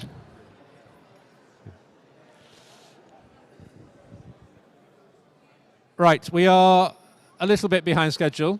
I promised you that if you played ball, I would tell you all about lunch. I'm not going to blame you for this one. I'm actually blaming Keir Starmer. That's why we're behind. So I will still tell you about lunch. You've held up your end of the bargain. So veteran conference goers amongst you will have noticed that on your badges you have coloured dots. Those coloured dots correspond to the coloured bands which are on your table. On your table you have themes. There are 5 themes in total, so multiple tables per theme. And the idea is we have tried to allocate you to themes which we think will pique your interest and where you will have something of interest to tell others. So when we get to lunch, which is just after 12 o'clock, please could you all make your way outside, grab a lunchbox, return to your appropriate table, and then engage in brilliant conversation on the topic which correlates to a Labour mission. To aid you, you will be joined throughout lunch by Labour shadow ministers who will be circulating and will be effectively hosting those conversations. They are very keen to get your thoughts on the role that civil society can play in supporting a future Labour government's missions. Magic will ensue, I promise you. That's all about, what, an hour and 10 minutes away. So it is food for thought before food for belly. Because next up we have our second panel of the day. I'd like you all to join with me in welcoming them up. And what we've got over the rest of the day is 3 more panels which are very squarely on some of the missions which Labour have set out as their priorities for government. And this one, as is in the title, is focusing on how civil society can support Labour in ensuring fewer lives are lost to the biggest killers. So please do welcome the panel, and they will be moderated by Dr. Rubina Ahmed. Thank you.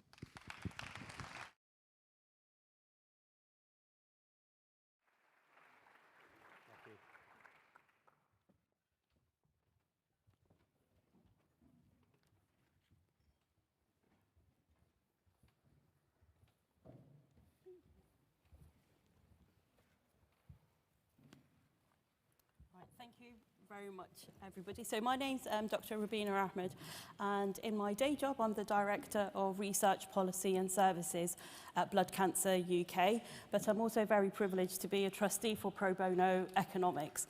So I've spent my whole career working, well, more or less the whole of it, working in the charity sector. So this is something that I'm very passionate about, and so it's a great privilege to be here. So our task is to discuss over the next 40 minutes or so how Labour sees it kind of achieving its mission around, you know, the healthcare for the future and the role that civil society can play in that.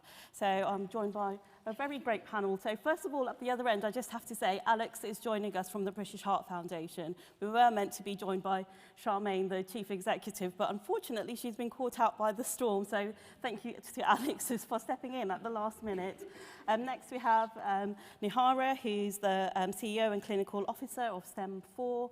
We also have Tanuke Orr from 5 Times More, and obviously Wes, the Shadow Health Minister at this point. So thank you very much. I'm just going to go straight into the discussion because I would like to leave some time at the end for questions. So do please put them in. I have my phone, and apparently I'm going to be sent questions via WhatsApp, so I will check my phone. I'm not being rude. And so first of all, the question is really around some of the systemic issues that contribute to high mortality rates in cancer, cardiovascular disease, suicide and other serious issues in the UK, and how can civil society actively mitigate these issues. So actually I'm going to first come to Alex because BHF have just published a report today that outlines some of those issues. So Alex. Thanks, Ravina. Yes, so some of you might have seen the press release this morning that sadly premature death from cardiovascular disease are at their highest in 14 years in what we're calling a lost decade of progress. So over the last 60 years since the BHF was founded, we've made amazing, huge strides in sort of tackling those deaths, even halving the number of people dying from cardiovascular disease. But in the last sort of since 2012 around, those deaths have sort of started to slow, begin to plateau, and for the last 3 years we've seen a sustained rise. So we're going completely in the wrong direction. And we do need a lot more analysis to understand what is driving those deaths, but BHF believe there are a number of factors involved. So, widening health inequalities is a huge factor. Lots of risk factors like suddenly high obesity rates, undiagnosed and unmanaged high blood pressure, and then more recently the COVID-19 pandemic and continued disruption to the NHS. So it's a multifaceted crisis, what we believe, and we need a bold and coordinated approach to tackling this and getting us back on track to reducing those premature deaths. And I think Labour's health mission and the ambition to reduce cardiovascular and stroke death by a quarter is a great mission. It's a bold one, and we need bold action to get there. And I think that's where civil society can play a huge role. So, BHF have released this new analysis today, so we play a role in highlighting these issues, but also helping to analyse trends and working with policy officials, with government and with Labour to hopefully help address some of those best placed policies and help deliver them. Alongside Stroke Association and Asthma Lung UK, BHF are a delivery partner for the CVDR part of the long-term plan, the NHS long-term plan. So, we have lots of connections within the health service, but also we have patients at our heart, so we can help drive those policies to best use. Thank you. And I'll probably just speak a little bit about the cancer space. And as you know, cancer stats are probably also going in the wrong direction. So I think this is a familiar case for a lot of the conditions that we're talking about here. 3 million people currently living with cancer in the UK, 250,000 people with myeloma, and actually with blood cancer. And if you talk about myeloma, which is a specific type of blood cancer, we know that early diagnosis is really key in that. So if you diagnose myeloma early, you'll have 80% of people will survive 5 years or more, whereas actually it's probably about a quarter for those that are diagnosed at those advanced stages. So there's something there around early diagnosis, there's something there around prevention, and then actually how we better support those people to live with those conditions. 3 million people is not insignificant, and that number is set to grow. I'll come to Tanuke because you work in a very different area. Absolutely. So for context, I am the co-founder of 5 Times More, and we campaign for Black maternal health outcomes in the UK. We got the name because previously Black women in the UK were 5 times more likely to die during pregnancy, childbirth, and the 6-week period after. I see a few faces looking shocked there. It's not new information, it's something that's been going on for decades, and following on from a terrible experience actually of giving birth to my son a few years ago, I set the company up.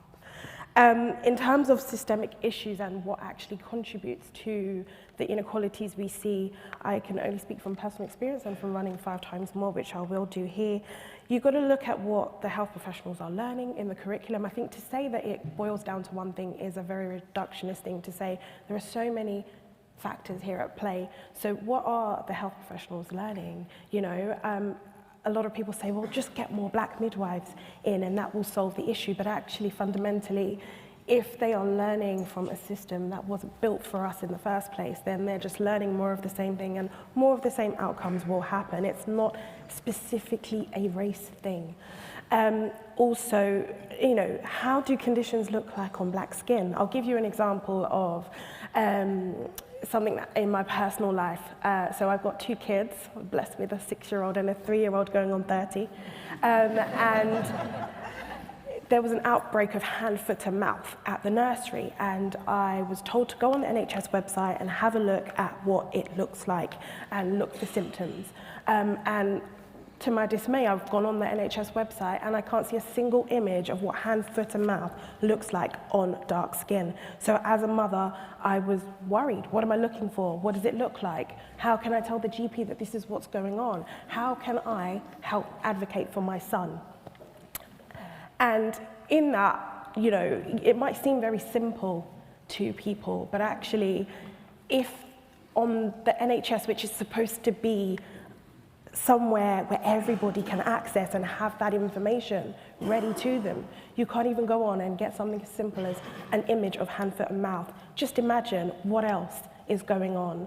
How, and it links back to what the health professionals are learning. If there are no simple images, how do they know what they're looking for?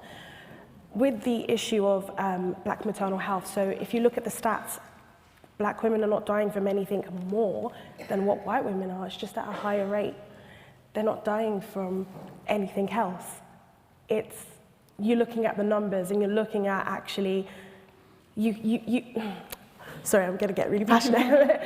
But we don't represent a lot of births, but we're overrepresented when it comes to those statistics, when it comes to maternal outcomes, morbidity and death and things like that.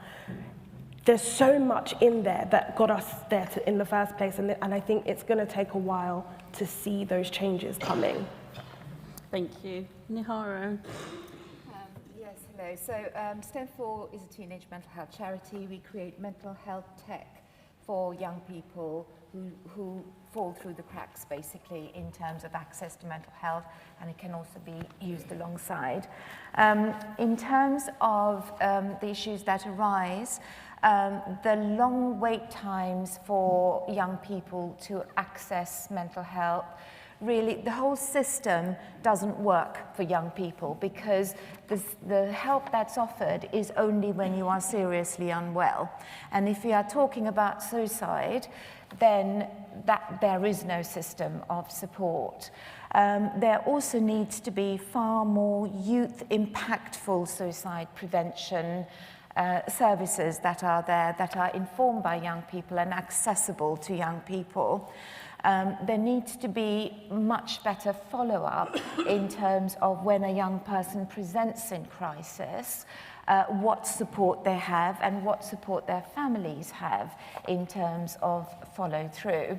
And also a greater focus on those groups of young people who tend to be more socially isolated, who experience social inequalities, because these are the factors that actually predispose and contribute to further mental health impact, including, of course, for young people, the impact of online harms and cyberbullying and everything else that comes with it. Thank you, Nihara. Wes? So I think, just picking up your point about the NHS website, I think one of the reasons that particular example is so infuriating is because it is so basic. And there are lots of things in the NHS that, in terms of the scale of the crisis and resolving the crisis, are difficult, expensive, and take time.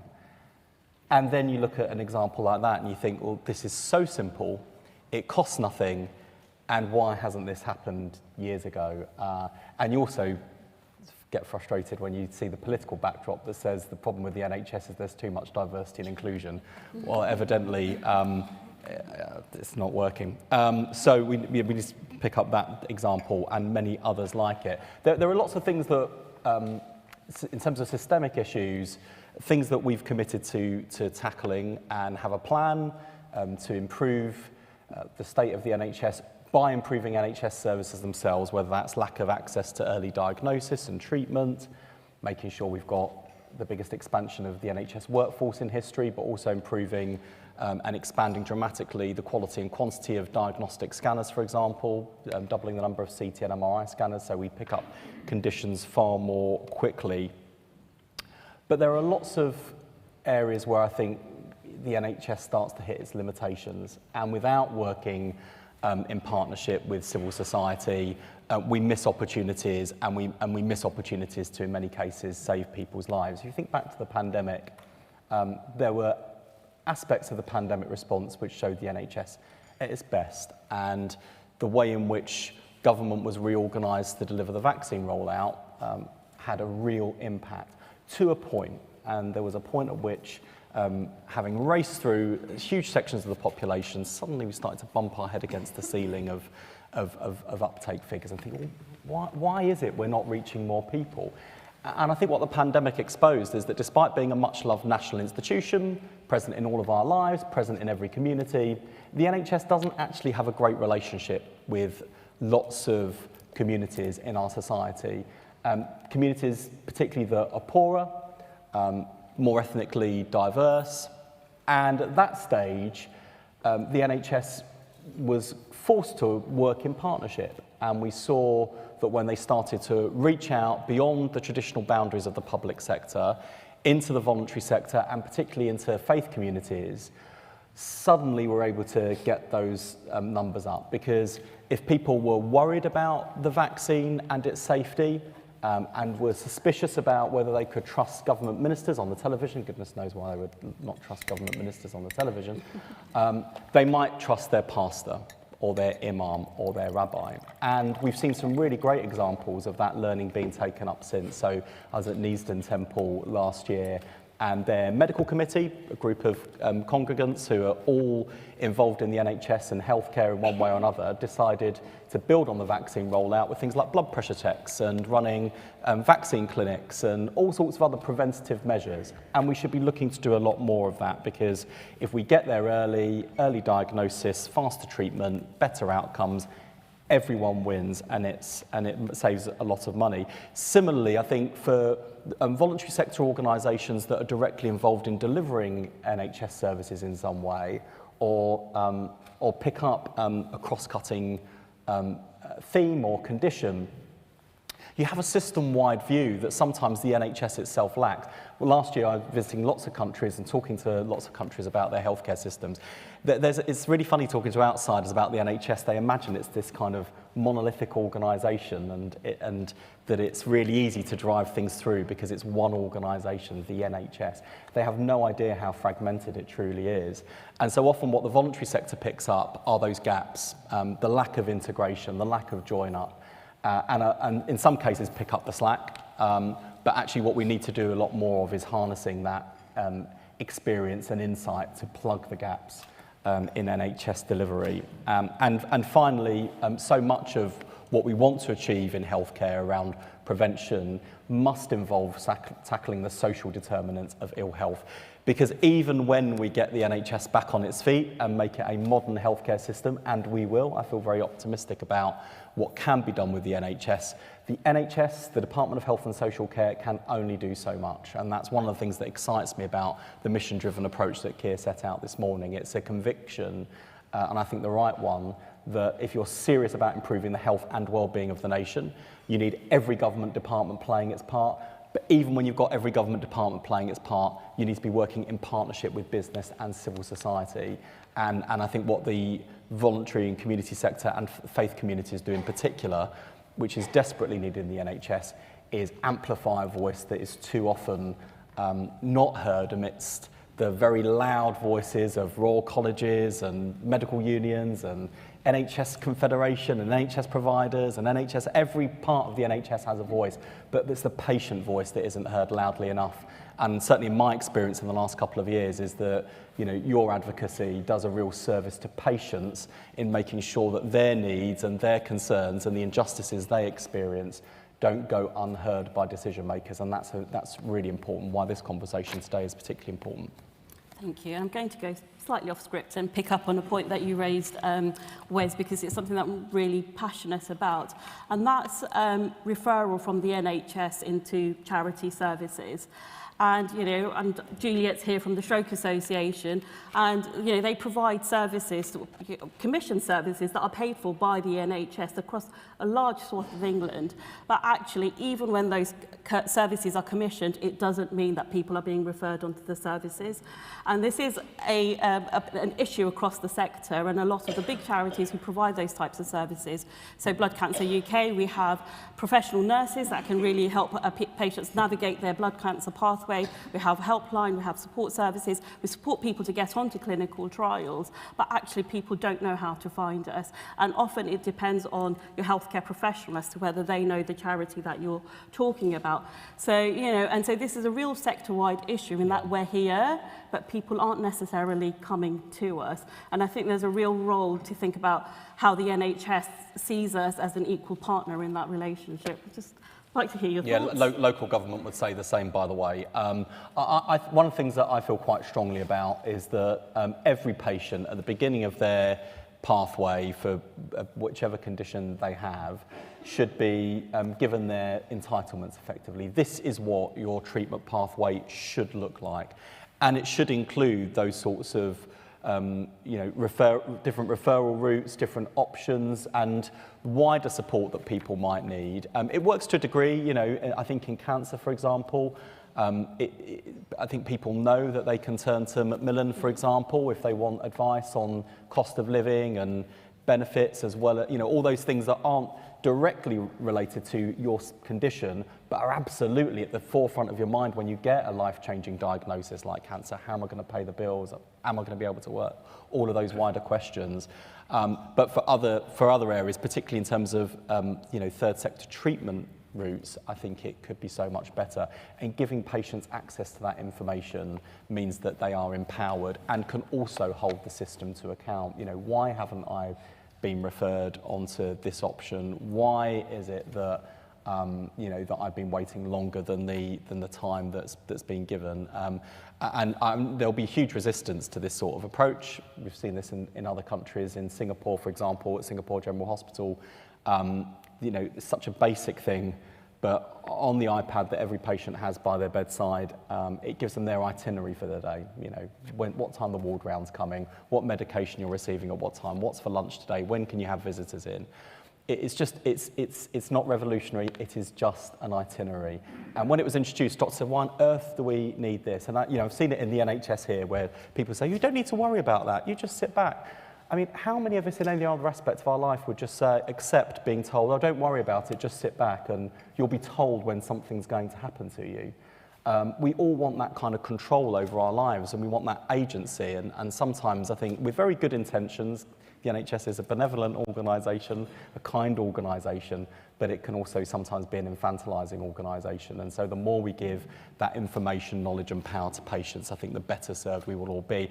And ironically, given some of the resistance in the profession sometimes, the better the quality of the relationship will be between doctor and patient as well, because, you know, as we have seen in too many tragic cases, there's a reason we all go to the doctor and trust our doctors. They've been through years of medical training, but we're experts in ourselves, and in terms of our own lives and our own experience and what we want, doctor doesn't always know best. Thank you. So I'm going to pick up on a point that many of us have raised and talked about today, which is around health inequalities. And I think for me, you know, health inequalities, it's very much the in term at the moment, but many of us have been speaking about it for a very long time. And actually, Professor Sir Michael Marmot, you know, who has been leading this for decades, has again published another letter in the BMJ, really setting out that actually a lot of these solutions we know, we're just not implementing them, and we keep talking about inequalities, but actually now we have the evidence base, so we know what we should be doing. But I think charities are quite uniquely placed actually in understanding that relationship between health inequalities and you know that people face with these biggest killers. And so how can the government and charities work together to address some of these? It would be good to hear some of your thoughts. And I'll come to you, Tanuka, because obviously your charity is set up on that premise. One word, trust. I'd like to give a very tangible example of something that we've done at 5 Times More that hopefully, you know, will bring this to light.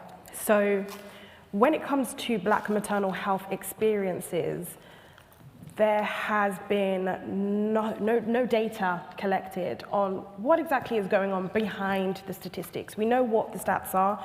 We potentially know why women are dying, but well, let's actually talk to the women. What's going on behind that? And so we looked and we couldn't find anything, and we wanted to bring that to life. So we set out to collect data on Black maternal experiences. And we launched that, I would say, a few years ago, and the report came out capturing the largest survey to date on Black maternal health experiences in the UK, over 1,300 respondents, to be precise. And it was very interesting to see what some of the outcomes were and the key findings, which you can go on the website for. I'll give you details later. A quick cheeky plug there.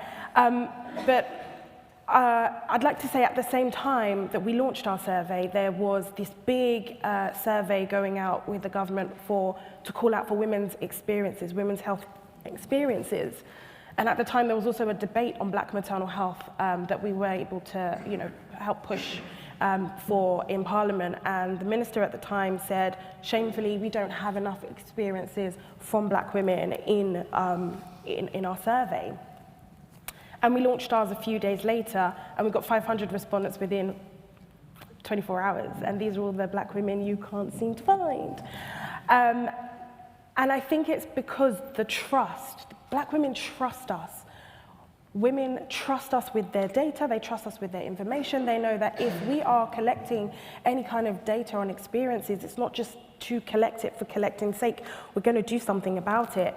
And we've had over 5,000 downloads since launching it. And to give you a bit of context, we're very small. We're very, very small at 5 times more. There's just the two of us.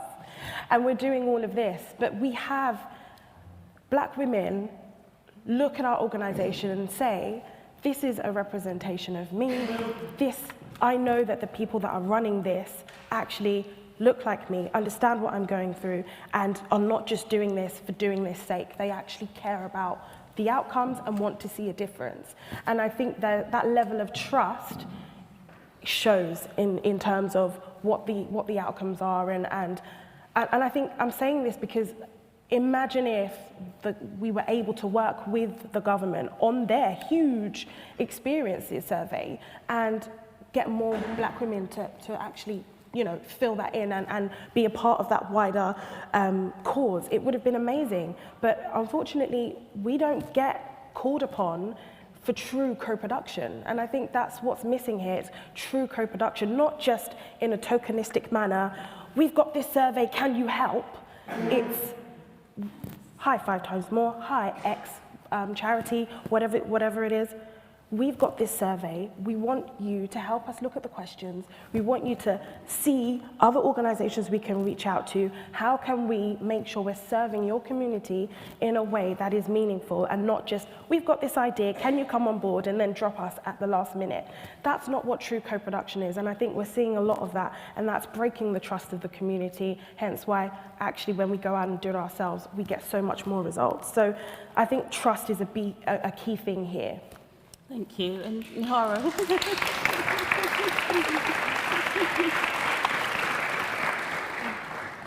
Do you want to follow up on that, Nihara? Harder to follow, right?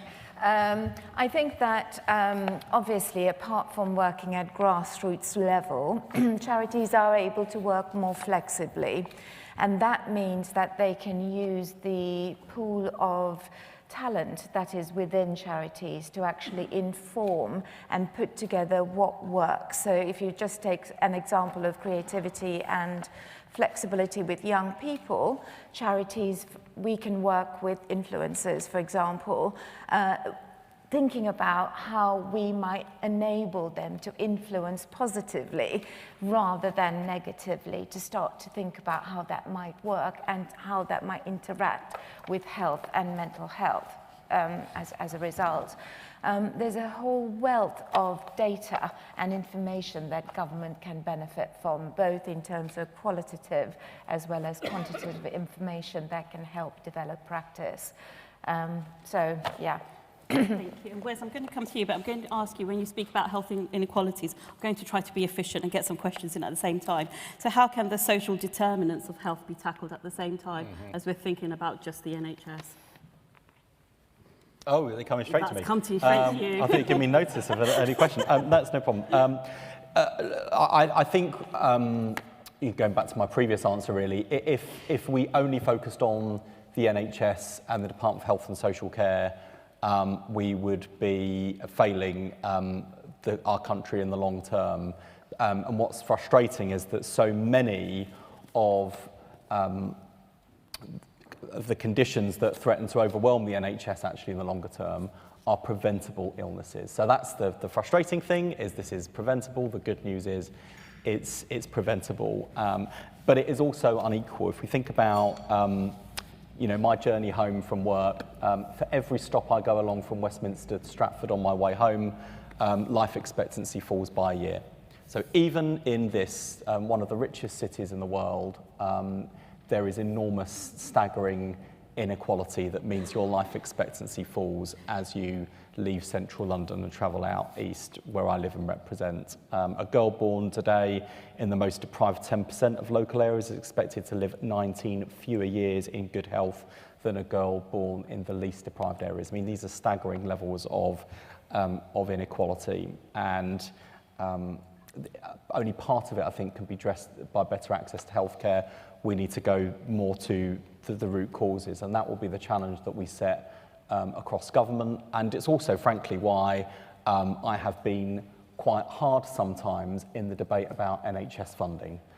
It's not because I think the NHS couldn't do with more money. There is no limit to things that we could spend money on in the NHS to great impact, but it is especially when money is tight and the public finances are in a mess that you do have to think about your choices. And too often in politics, the choice is the short term. In worst case scenarios, it's the gimmick. Pre-election tax cuts, setting fiscal traps for your opponents in the hope that they inherit scorched earth. And that's kind of reckless, irresponsible, and it's what we've got to look forward to. But even when you think about, better motivations in spending, if you're just applying sticking plasters, then you'll end up in a future where people begin to ask some really fundamental questions about the NHS. Can we afford it? Should it really be free at the point of use for everyone? Should we start charging some people? And that's not a future that I want to see. I believe very strongly in the NHS as a public service free at the point of use, and I don't think it's the equitable principle that's wrong with the system. I think there are more fundamental challenges about where the money goes and how it's spent. But I know that for every penny that I get from Rachel Reeves for the NHS, that's a potential opportunity cost. Because to achieve the goals I want to see for the NHS, that requires people to live in good housing, better housing standards, more housing, making sure that we don't have children literally dying from the mould that grows in the homes in which they are living. If we are serious about improving life expectancy and healthy life chances, well, we need to put food banks out of business, not keep propping them up and turning up for photo ops with volunteers. It is a blight on our society that food banks exist. Thank goodness they do, and thank goodness the organisations that mobilise volunteers and mobilise donations. But in this, one of the richest countries in the world, that people have to rely on charity for something as basic as a meal, I think is just appalling. If you think you can kind of continue through thinking about every sort of plank of government where we are in desperate need of intervention and resources. And I think that's where the voluntary sector has, again, a role to play, because you look at the whole person and you look at their wider lives. So it's not just about, to help a family, for example, that's in real difficulty. It's not just about making sure they can get access to the GP or they're not waiting so long for treatment. It's about, their income levels. It's about the employment in the house. It's about skills and education and training. And I think that charities are actually a lot better, frankly, than lots of public services in joining the dots and seeing people for how they really live their lives, not trying to organise complicated lives and difficult challenges into accounting lines and public sector silos, which I think is a real problem in public sector culture. That's why I think that in terms of this agenda, and thinking about the sorts of services that we might commission, I think the voluntary sector have far more potential to not just help to co-produce and design public policy and public services, but also to deliver public services as well, and to be part of the solution to lots of these challenges. Because as you said so powerfully, it really does come down to trust. And let me tell you, as someone who is in election year, trust in politics is in very short, I would argue depressingly short supply.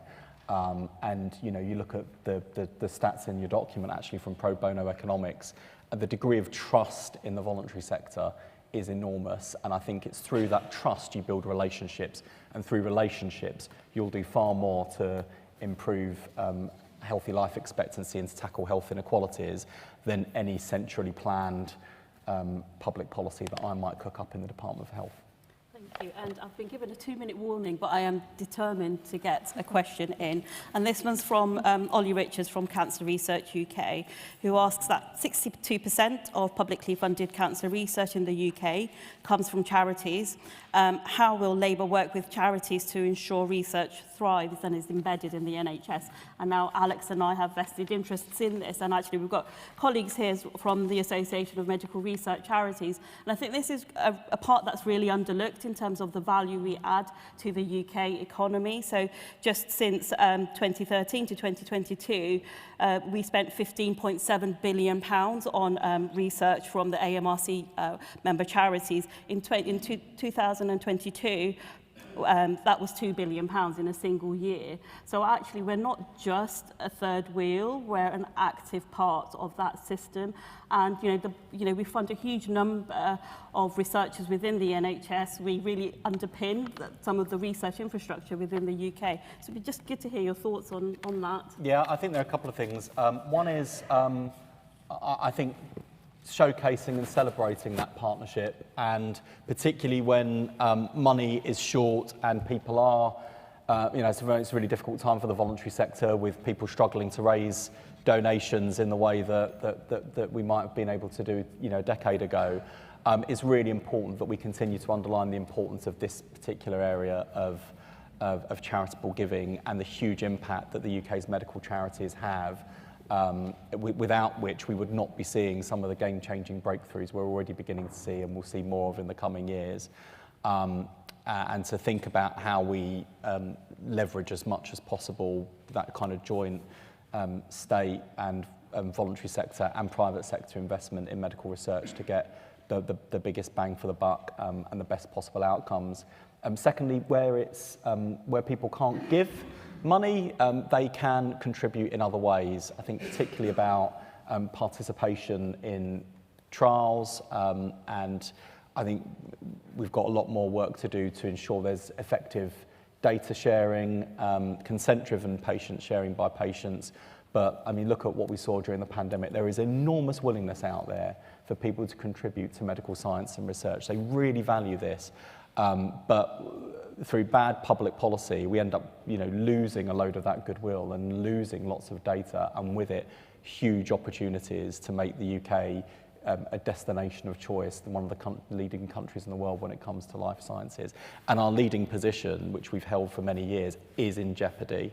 I hear that a lot from the private sector, and I hear the same anxiety from the public sector, universities, and from the voluntary sector too. So I think it's that combination of emphasising how important it is and making sure we're making the most of the financial impact from the investment, but also making it as easy as possible for people to participate in clinical trials. Thank you. And on that note, I have been asked to wrap up. So I just want to thank the panel again, to Alex, Nahar and Tanuka, and especially talking about your personal experiences. It's not easy to do that, so thank you very much. And thank you to Wes, and I know everybody's going to be around to contribute at lunchtime as well. So thank you very much. Thank you.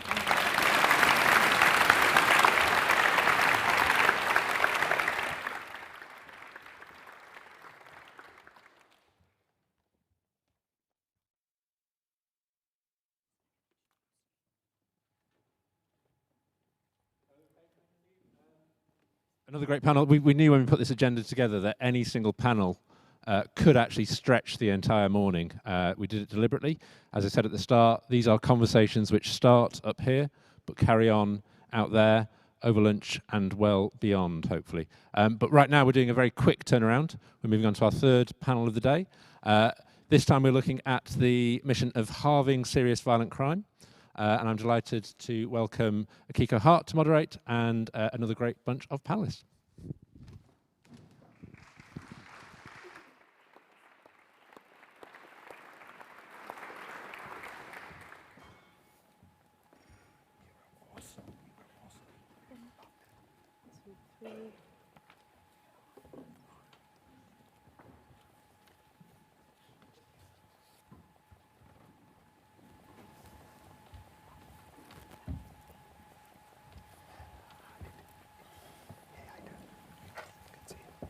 Thank you so much. It's a pleasure to be here today amidst so many familiar faces. I'm also aware that this is the session before lunch, and I have been told to stop at 12:10 because otherwise people will be very hungry and very cross. So I'm going to keep to that, if that's all right. So we've got a fantastic lineup of speakers today, and what we're going to be talking about is civil society's role in reducing violent crime and reforming the criminal justice system. So we have with us Yvette Cooper, who is the Shadow Home Secretary, I've got a different order here. John Collins, who's the Chief Exec of the Prisoners Education Trust. We have Nana Otu-Oyeti, who is the Executive Director of Forward UK. And we have Nims Obunde, who is the Chief Exec of the Peace Alliance. So I'm going to jump straight in. I have got 3 questions. The first question is around rehabilitation and prevention services. The second question is around funding and procurement. And the third question is around policing. So, first question. So, what role should charities play in improving rehabilitation and prevention services for people, specifically in terms of preventing routes into violent crime? How can collaboration with other organisations enhance and leverage their impact? Quite a big question, not a lot of time. John, over to you. Thanks very much, and thanks very much for inviting me here today. I mean, I think the first thing to say is that, as many people in this room will already know, the voluntary sector already plays a huge role in the justice system, from very big charities delivering core services as part of the justice system, whether that's post-release housing or other bits of kind of core delivery, to very small organisations working in one prison or doing prevention in one geographical area.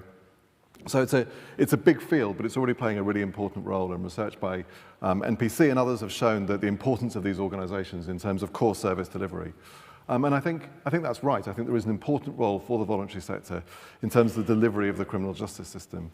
A lot of people who are engaged in the justice system do not have a positive relationship with it for obvious reasons, and are not necessarily got low levels of trust. And I think the voluntary sector and services delivered by the voluntary sector can help to address that. But I think it's very important that we think about where charities and the voluntary sector can deliver services on behalf of the state in a better way than could be delivered by statutory agencies. To give a couple of examples, I think it's really important that prisons have and deliver high-quality visitor services, given that we know that engagement with families is really important in terms of resettlement. But I'd much rather that was being run by a specialist charity with knowledge and experience of working with families and engaging families than being delivered by the prison. And I think, the charity that I run, the area that I work in, prison education, again, I think it's really important, given the shamefully low levels of literacy and numeracy people go into prison with on average, that prison education is delivered and delivered to a high standard. But for the work that we do, for example, we hear often from the learners who we work with that they really value and really get a lot from the fact that it's a charity that's providing services to them, and that makes them more likely to engage and potentially more likely to complete the courses that we provide. So I think there's a really important role for the voluntary sector in the delivery of criminal justice services, working in partnership alongside those statutory agencies.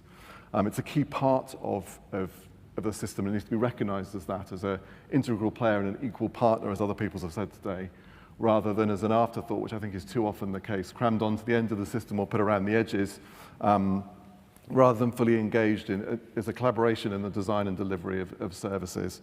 And I think there's 2 points around that I want to make. One is, I think it's really important when you're looking at the justice system, not to see the voluntary sector as a sticking plaster on what's fundamentally a failing system. So if you look at the prisons, if you look at court backlogs, if you look often at less high profile but at the probation service, statutory agencies are really struggling to deliver core basic services in the justice sector.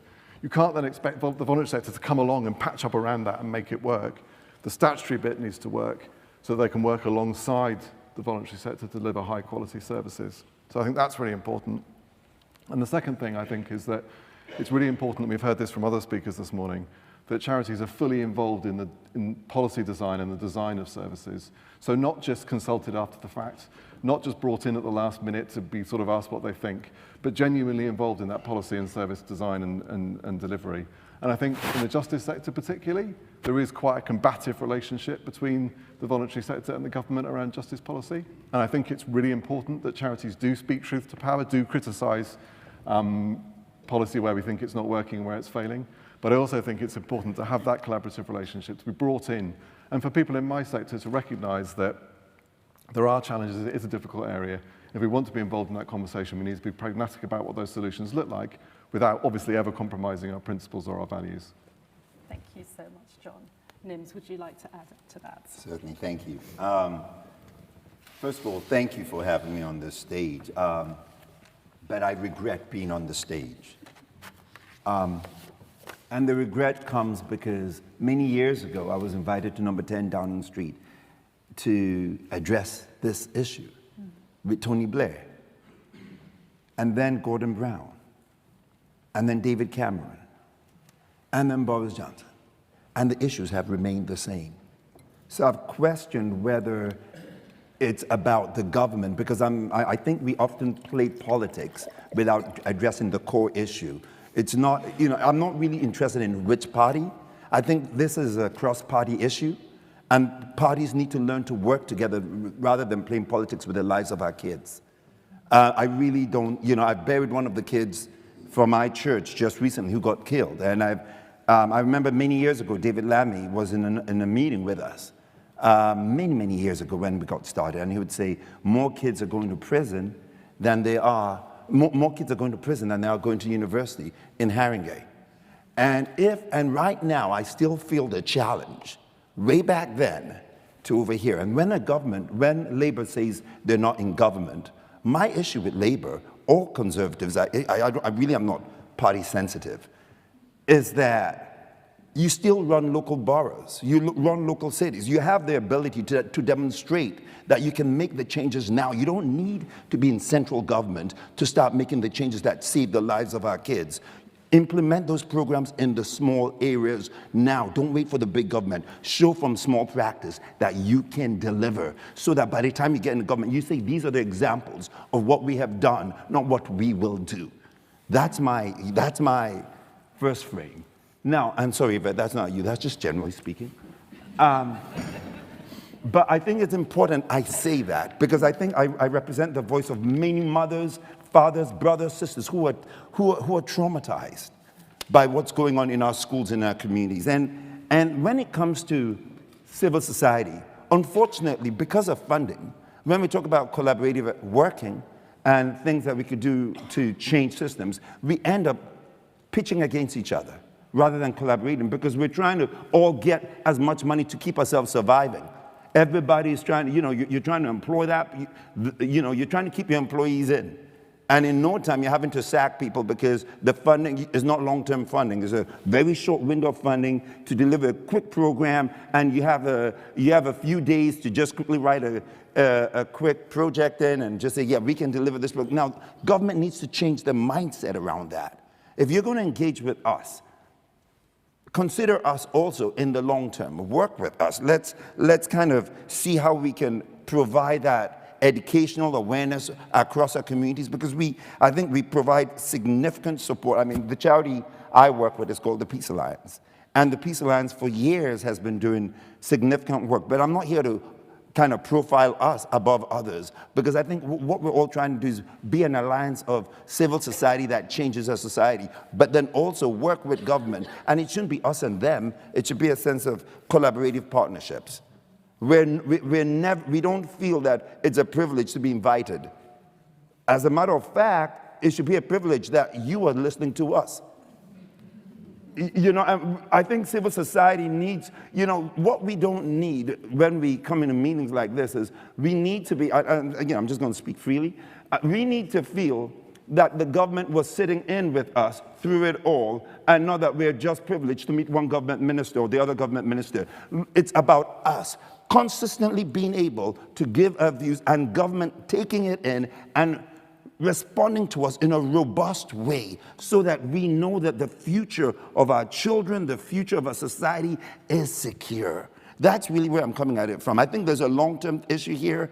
We can get into, softer details later on, but I'll stop right there and just say there's a lot more work that needs to be done.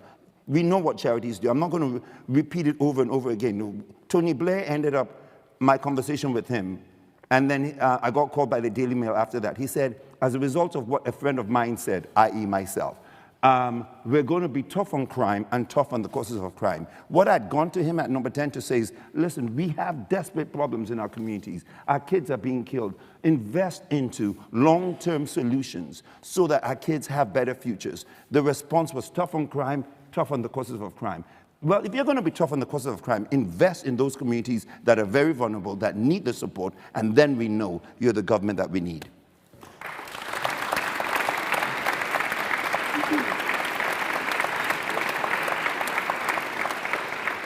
It's a really powerful challenge to you, Yvette. What could Labour do differently here?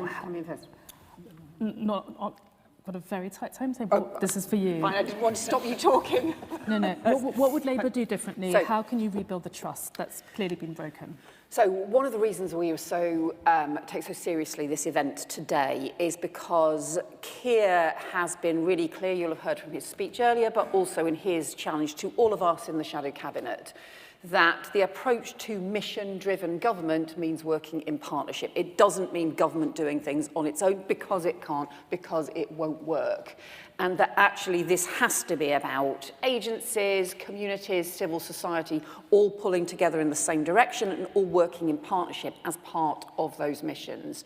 For us, in terms of the crime mission, that is a hugely ambitious mission that we have set, which is to halve serious violence in the space of the next 10 years. And that means halving knife crime, which, as we know, has gone up by 75% in the last 8 years and is destroying families, destroying communities, and children losing their lives as a result of this devastating crime.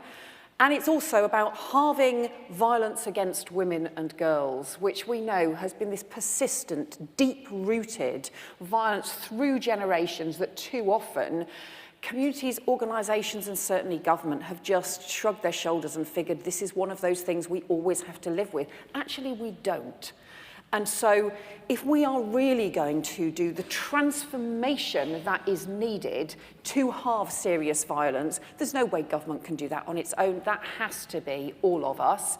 And also at a time, look, the Shadow Home Secretary, I know too that the Home Office actually has pulled back completely from any of the prevention work over the last few years. There are changes we know we need to make on the statutory side in terms of the response, whether that be the specialist rape and sexual assault investigation units in every police force, whether that be about the response to knife crime and online knife sales, where we absolutely need much stronger laws in place. So, of course, there are areas that are things that the Home Office can do and the statutory services can do, but we also know when it comes to the prevention, that will only be done in partnership. And because the Home Office has not been doing its bit, although there has been, I think, some great work being done at local level by police and crime commissioners, mayors, by local councils in partnership, that is hard without government backing. And it's also been very much dependent in many communities on the work that many of your organisations have been doing, right through from local organisations that have got going as a result of a terrible tragedy, where local parents and families have come together to try and respond, through to some of the national agencies that have immense expertise in this area. So if really we are asking for your help on this, the particular area I wanted to flag, we can talk a bit more about violence against women and girls issue as well, I think, with other questions. Particular area I really wanted to flag, to ask for your help, is in the development of the Young Futures programme that Keir talked about in his speech. And this comes alongside some of the other measures we would take in terms of online knife sales, in terms of child criminal exploitation laws, but this is particularly around the prevention side. We want to have youth prevention partnerships in every area and to fund 100 youth hubs across the country as part of a really broad programme to stop young people getting drawn into crime, but also to have much broader ambitions for the future of our young people. Lillian Greenwood's here, who does a lot of the work as part of the Labour Shadow team around young people and youth services. And this is about how you pull services together. And for me, because I was one of the ministers that worked on the Sure Start programme in the last Labour government for the under-5s, for me, this is about how do you pull together a teenage Sure Start? How do you pull together something that is based on those same principles that we had about place-based, about partnership working, about services coming together to work around the family rather than people being pushed from pillar to post? And how do you make sure that you do things that are universal and also targeted at those who are most in need? We are working in partnership with Wes's team because a lot of this is around mental health support and access to community mental health support. We also have been learning from some of the work that Sadiq has been doing in London and that Kim McGuinness and other PCCs have been doing through the violence reduction units.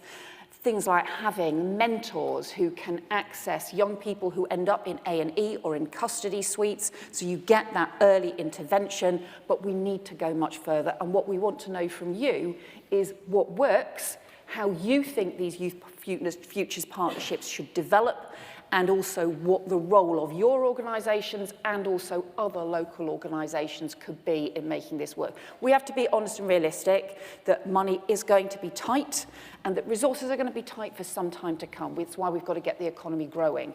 But that partnership working and making the very best use of the resources that we've got is on all of us. We really want to know from you how to best make that work. Thank you so much. Brilliant. So you've just talked about money, and the next question is about funding, which is obviously one of our big questions in the sector. So research from Pro Bono Economics shows that charities in the criminal justice sector are often more reliant than average on public funds and contracts, as we know, particularly because fundraising on these issues is really hard. So what are your reflections on this funding situation, and what could be done to increase giving and improve procurement? So John, I'm going to come to you again first, if that's okay. Thank you. Thank you.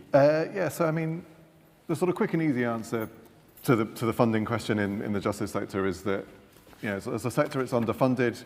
Organisations working in this sector are largely underfunded.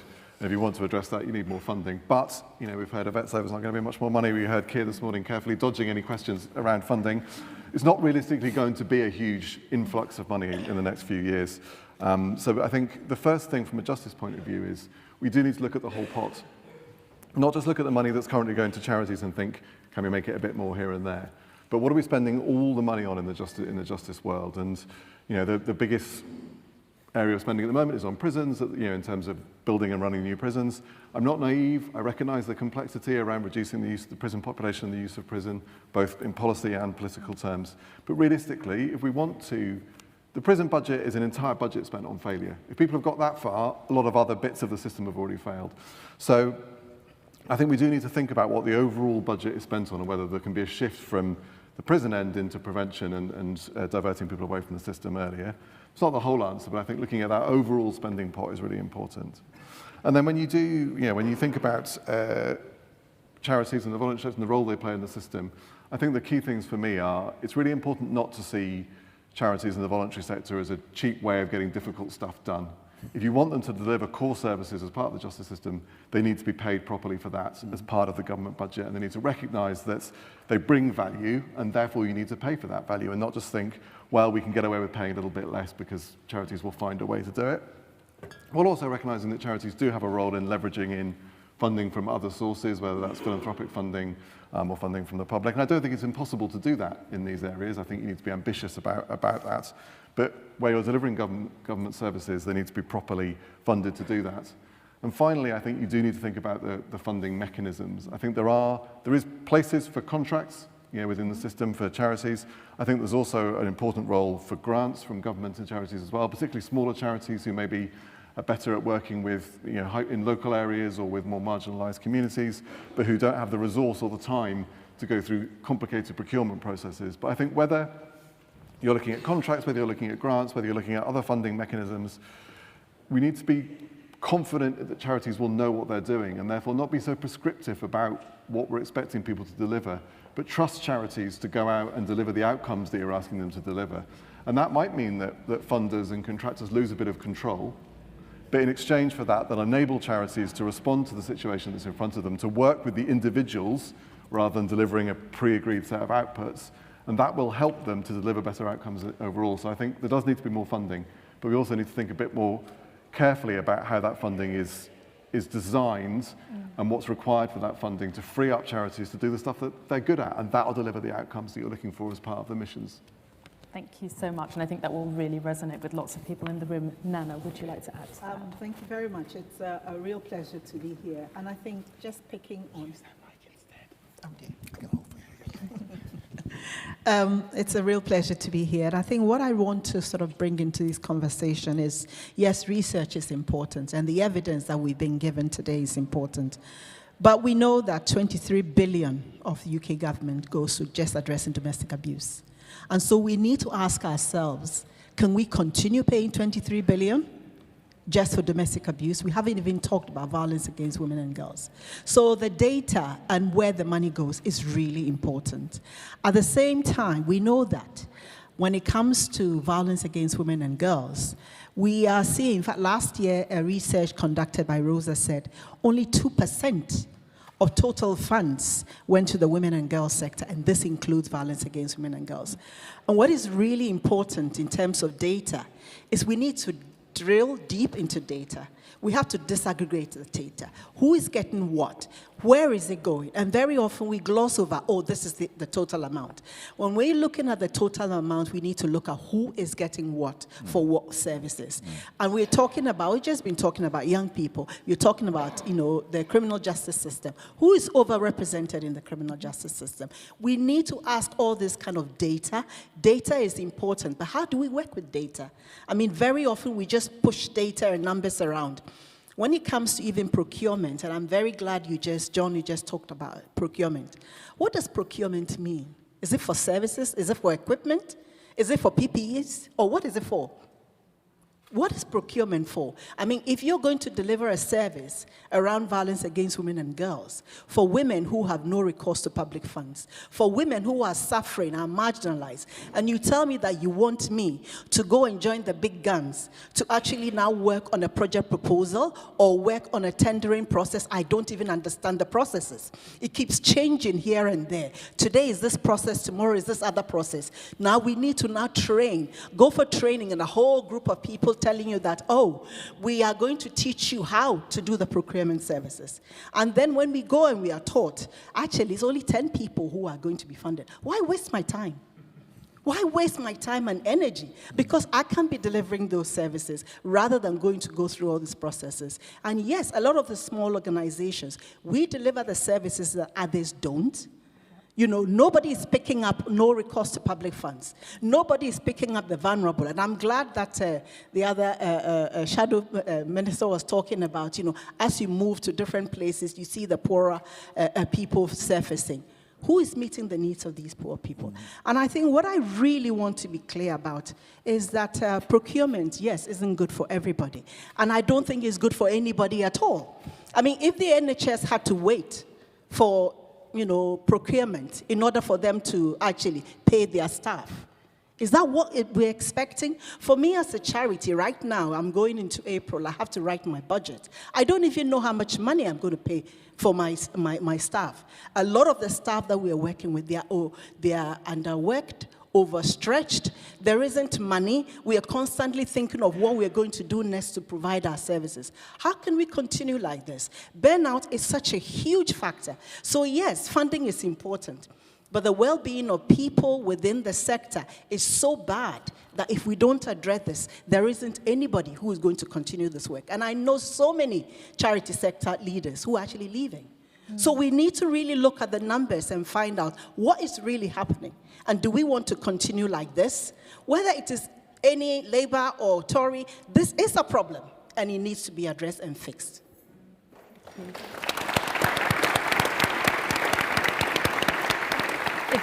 If I could ask you to respond relatively briefly to that point, that would be amazing. Thank you. So just very quickly, I said before, obviously, we know that resources are going to be tight, and that means also resources are tight in terms of fundraising, actually, for many third sector organisations as well, because of the cost of living crisis. So that means there's pressures across the board. There are areas where I think, though, we have to look at that procurement relationship as well between the public sector and third sector. around the way in which decisions are often taken so late that it's really difficult to plan, and so you get services effectively being cancelled because actually you don't know if the money's going to arrive, and then it arrives a month later, but by which time something's been cancelled. And that kind of lack of actually understanding the way that very many third sector organisations on very tight budgets work causes huge problems. It's always better if we can do longer term funding decisions rather than just short term ones. I know that is difficult from a government's point of view when departments also have tight budgets. Nevertheless, we should just recognise where it is possible. It is much better to give certainty over longer periods of time, and also to have processes that allow and support smaller organisations to be able to bid without ending up marching everybody up the hill for things that actually aren't going to work because of the nature of what it is the service is. And I think some of this is also about making sure that local procurement processes can work effectively too, because very often the services actually might be about what a local police and crime commissioner needs to commission in terms of support for victims in a particular area or prevention work that's in place, and making sure that that's not just feels like a postcode lottery as you move around with different expectations of procurement processes too. I understand the challenges that this can cause. I understand this is not easy, and it's hard. You can't solve some of these problems swiftly, particularly when resources are tight. But I think the understanding of them and communicating about them and talking about them and at least trying to work together to solve them becomes important. Thank you. I'm going to make an executive decision as chair, and I'm going to swap over one of the planned questions for an audience question. Otherwise, we won't have time for any. It's a very similar question to the one that we'd prepped, so don't worry. So it's a question from Rose Simpkins, which is, how important is improving trust in our police and the wider criminal justice system in addressing violence and risk of violence? So how important is improving trust in the police and the wider criminal justice system in addressing violence and risk of violence? And Nana, may I go over to you first, please? Thank you very much. I think today we've talked a lot about trust, and we all know the importance of trust. But trust in the Met Police at the moment is very low, at all-time low for a lot of women, due to horrific and harrowing cases of women being abused, but also even the way it's being tackled. This has damaged confidence in the force and raised questions, particularly for a lot of women and those working in the sector. We've got a lot of reports, include Dame Lewis Casey's a review of the Met Police. They themselves are supposed to be institutionally sexist, misogynist, and a lot more. So what are we going to do about building trust in this police when even their own report is telling us that there's a huge problem? There have been cases of, this has debated a lot around the issue of endemic culture of harassment, abuse and violence against women. But most importantly, even reports and headlines such that the criminal justice system is failing victims of rape, etc. When these reports even come and when there is some even progress, there's very little confidence because we still don't trust. So for me, when it comes to particularly Black and ethnic minorities and global majority, for that matter, we need to tackle the poor reputation. That should be the first and foremost thing we need to do. How do we do this? We need to create spaces where there is better dialogue, and this would involve a lot of police engagement. I'm very much aware that there is some alternative approaches. For example, there is this Alliance for Police Accountability. We do need to make police accountable and actually also recognize that there is institutional racism as well, and to acknowledge that, and for anybody coming into a new party, to really acknowledge that this is a problem. You cannot build trust when the bigger elephant in the room is not being addressed. So we need to really work towards building trust.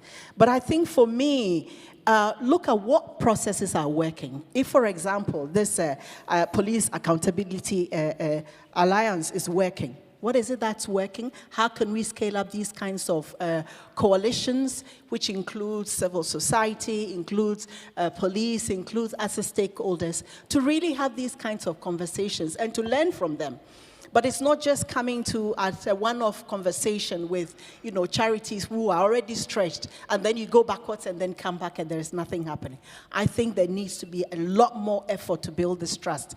And without building that trust, we can't move forward. Thank you. Thank you so much.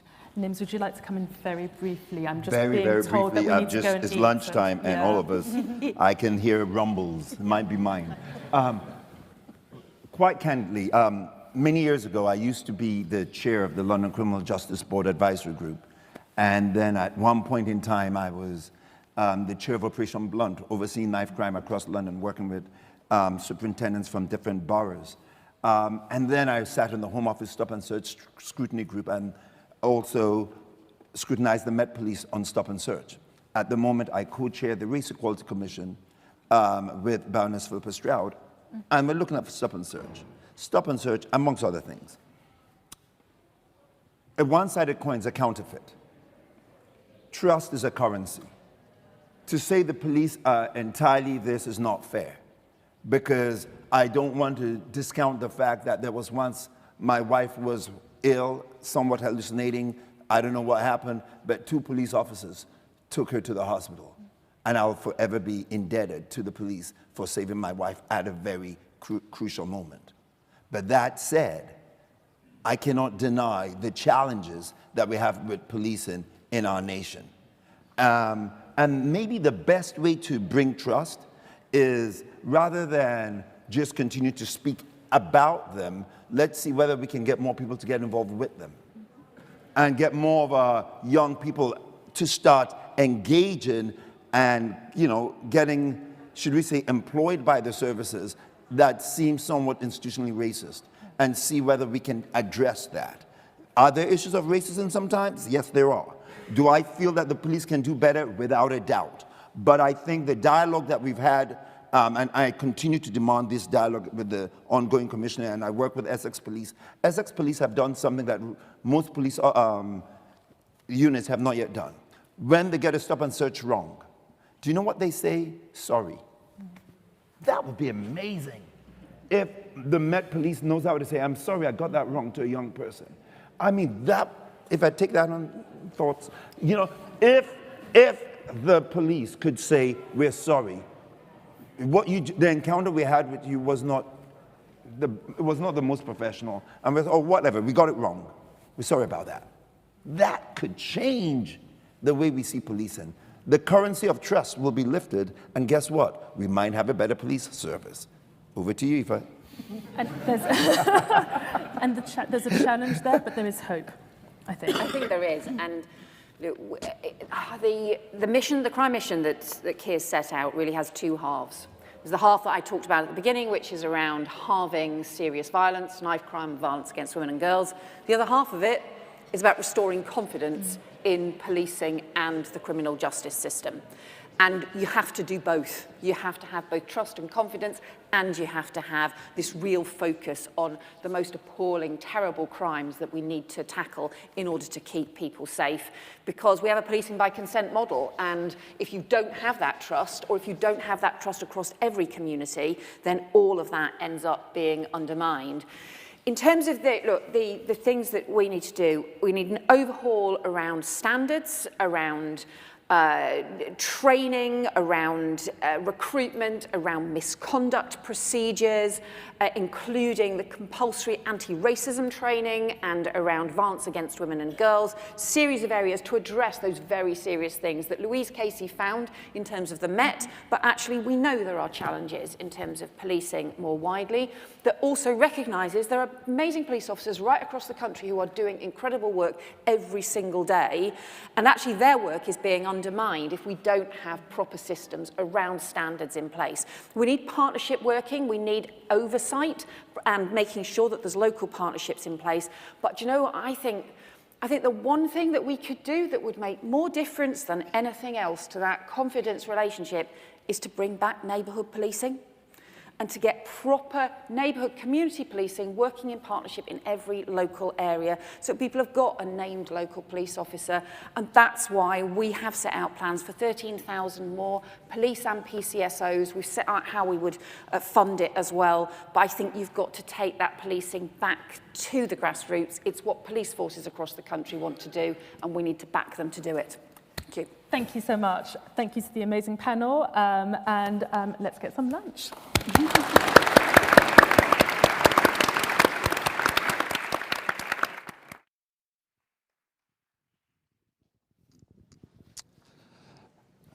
Thank you, Akiko. Thank you. Just before everyone disappears, a quick reminder of what's happening here, which is, please, as quickly as you can, do go and grab a lunch box.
to slowly come to an end, we will move on.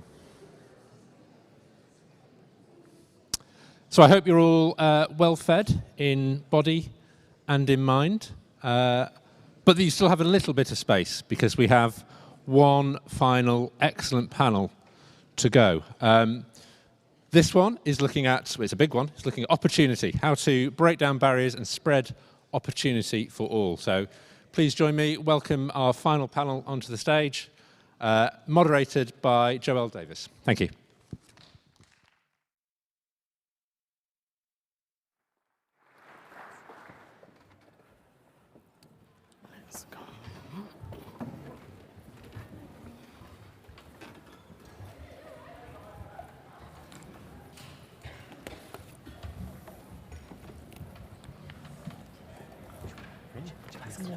Thank you. Brilliant. Thank you all for coming today. I'm aware that we've got the after lunch session. So as much as I'm going to be hosting, I'm going to be keeping my eye to, don't fall asleep on us, you know, just keep that energy up. So we have a really, really exciting conversation today to pretty much discuss, as Matt highlighted, how to break down the barriers and create opportunities for all.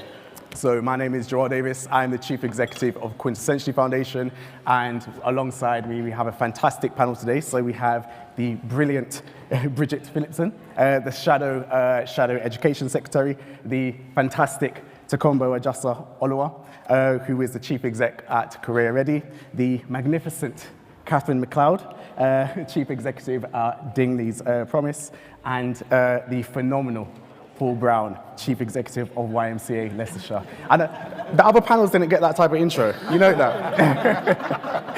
So we'll get stuck straight in, and we're going to pretty much start thinking about partnerships. So if we think about the partnerships that must be built across charities, public services and local governments, there's been a lot of talk about partnerships today, but let's actually kind of really nail down how exactly are effective partnerships built across those organizations, and particularly for everyone else here today, what exactly can we take away from it? So, Takumbo, is it okay if I start with you? Yeah, so Career Ready is a charity that I work for. We're a national social mobility charity. So we basically play as a conduit connecting young talent with employers, and we partner with schools and education institutions right across the UK. One of the partnership examples that come to mind for me is the work we do in Scotland. So we work with just close to 1,000 young people in Scotland with over 100 schools in Scotland. And the Young Person's Guarantee initiative is a fantastic example of collaboration. It's cost effective, it's aligned with strategic goals, so you're crossing each sector, private, public, third sector. Everyone has a vested interest. So there isn't a hierarchy of need where one particular delivery partner is at the bottom of the food chain. Everyone has vested interest. So we were involved in developing that in Scotland. It's something that I understand is being explored within England and other home nations as well. But that, for me, is a prime A-class example of collaboration with public sector, private sector, and the third sector. Thank you for that. Paul, do you want to go next? I think partnerships are really important, and in the work that we do, I work for YMCA Leicestershire, and we have a number of partnerships, mainly with the local authority. But my challenge is that local authorities are really keen to partner with you when they can get something from you. It's about what do they get from the voluntary sector, and how do we help them meet their goals and aspirations. And one of the challenges I always feel is around, you can have a good partnership, but you want an equal partnership where it's recognised the value that the sector brings, and that value has a cost, not just financial cost, but an emotional cost to staff as well. So I think partnerships are important, but I think we need to get the balance right between what those partnerships are and who are the givers and who are the takers in that. Brilliant, thank you. So I'm the Chief Executive of an organisation called Dingley's Promise, who support children with disabilities in the early years. And 5 years ago, we were a small local charity. And I think this is important because very much how we were treated by local authorities was as if we were there almost as a beneficiary. They were doing us a favour to give us a bit of money, They didn't see us as professionals particularly. They sort of thought, well, we've got professionals to do the main work and these guys can just pick up the slack. So I think the relationship that we had with local authorities at that point is familiar probably to a number of smaller organisations. We've grown as an organisation, and one of the reasons why is because we've really reset our relationship with our local authorities, and that's really been about A, saying no when we think something is not enough money or not fair or will not respect what we do and our skills. But I think it's also about really highlighting to them the importance and the I'll say USPs to sound like a business, but the USPs of our sector. And so we'd get big business organisations come in to try to take the work in the local authority areas. But then we'd be saying, well, actually, look at the knowledge we have of the local community, the trust we have of people who we work with. So as the charity sector, we have to show them we have strengths that businesses do not have.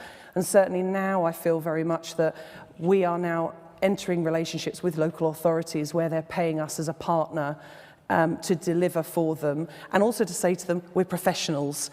And sometimes they'll say, oh, sorry, but we're going to need to actually monitor you and what you do. Are you all right with that? I'm like, yes, we are professionals. The charity sector can be monitored, can provide you with impact reports. We can do that. So I think it's about the nature of that partnership that's so key.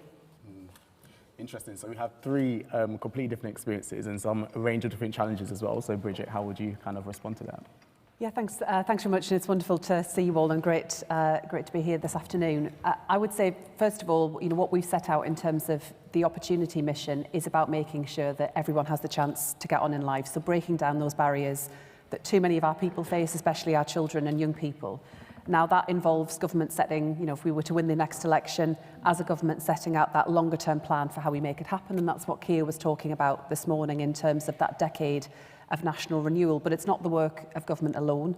It has to be part of a wider effort where we work collectively to make sure that we are providing those kinds of opportunities that, in the case of education and our younger children are all too often denied. But genuine partnership means recognising that we might not always agree, that you have every right to ask difficult questions of government. In fact, I think it's incumbent upon all of us in a free and open society to ask difficult questions of those in charge, but that we can all get behind a collective sense of what it is we want to do to make our country a better, fairer and stronger place. So I think what I've seen in my time in this job over the last couple of years is also some of the really inspiring and innovative work that's going on out there, including often from some smaller providers, smaller organisations, that can actually inform the work of government, because some of that interesting work where people are prepared to take a bit of a risk, do something differently, often in the way that government can't, can be really effective, and has also inspired some of what we're setting out by way of policy going into the next election, and I'll pick up on that maybe a bit later on.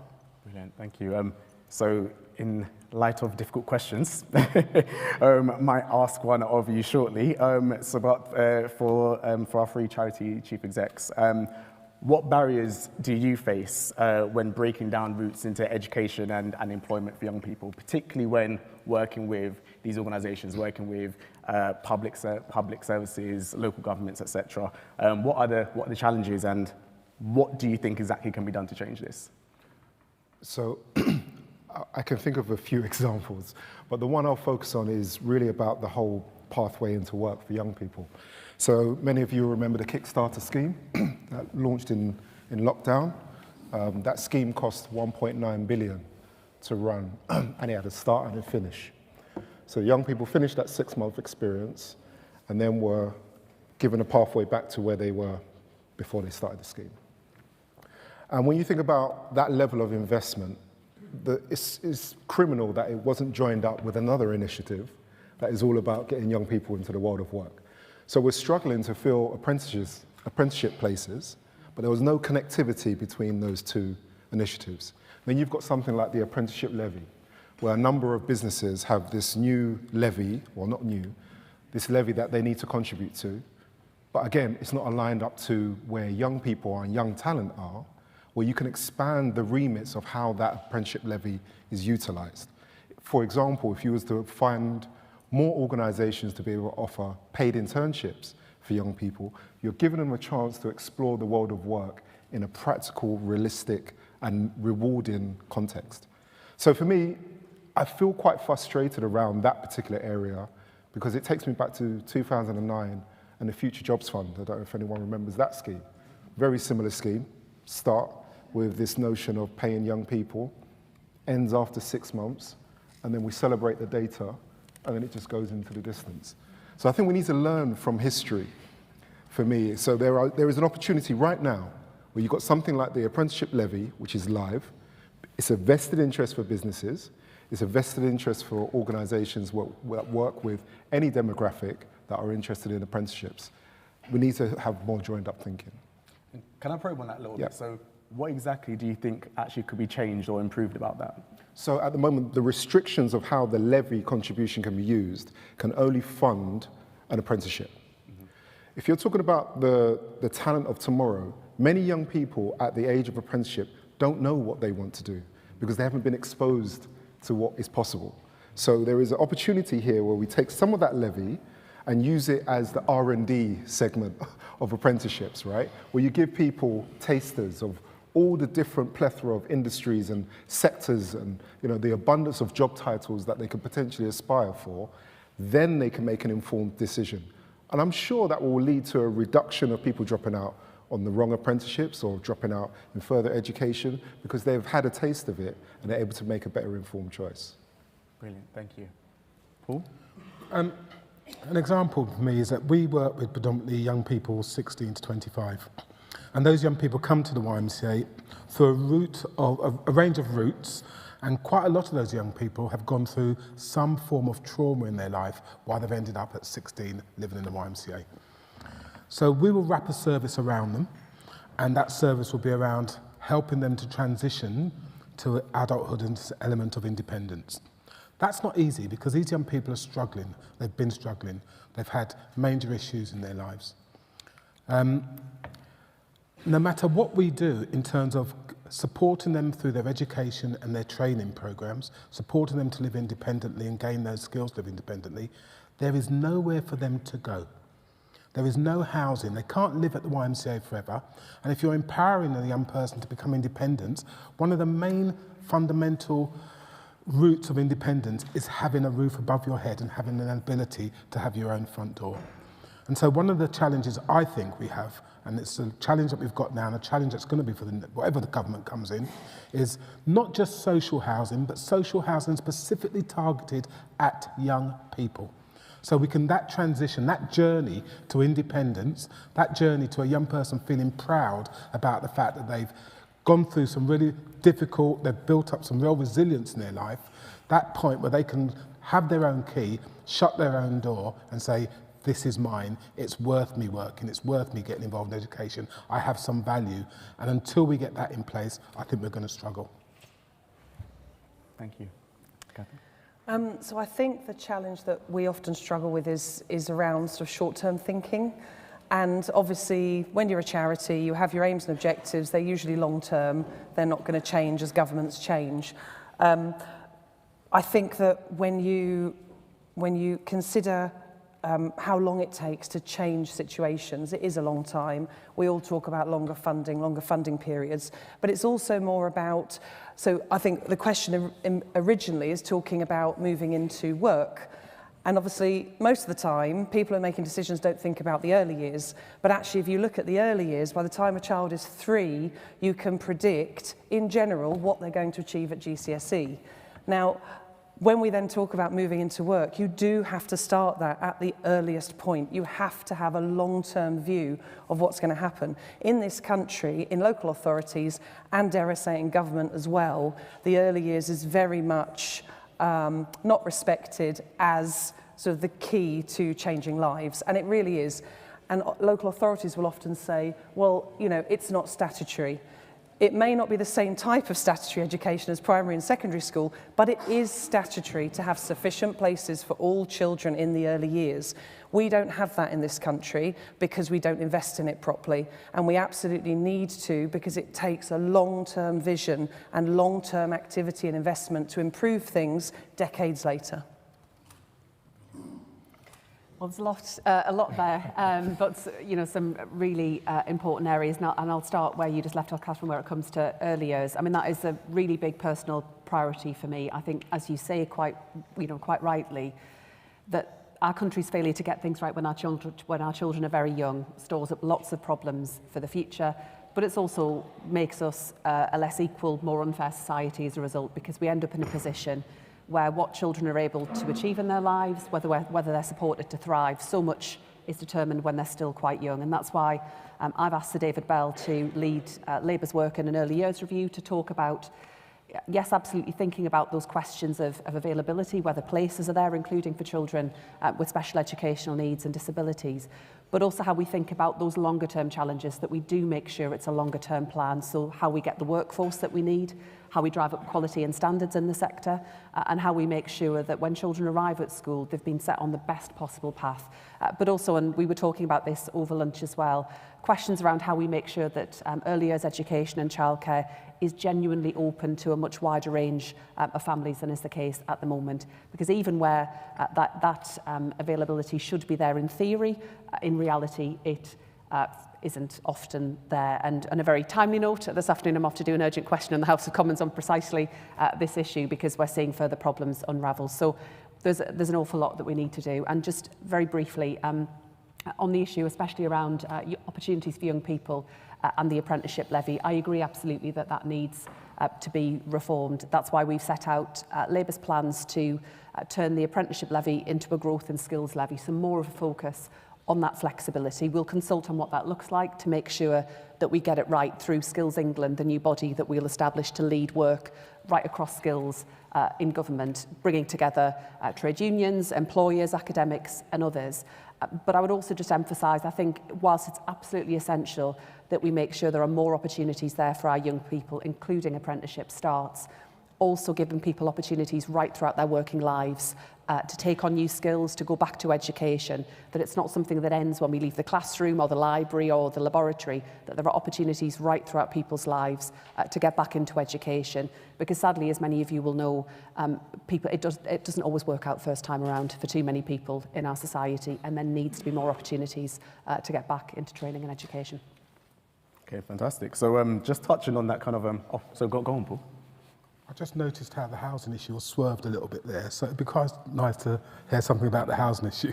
And also, I was just, for purposes of brevity, I was trying to keep my, I mean, I'm not, housing is an issue that cuts right across government, absolutely. We need to build more housing, and we need to see more social housing in our country. But absolutely, I agree with you about identifying and supporting young people who do need additional support in order to live independently.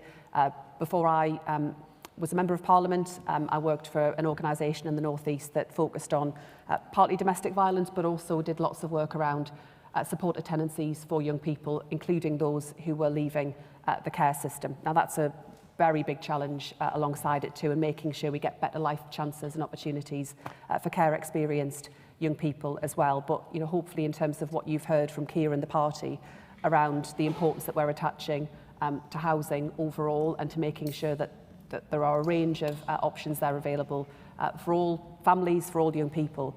That is an enormous challenge after 14 years of drift. But I think you're absolutely right, it does have to involve recognising the different barriers that some people within our society, especially young people who've experienced trauma or a care experienced, that has to be at the heart of government thinking too.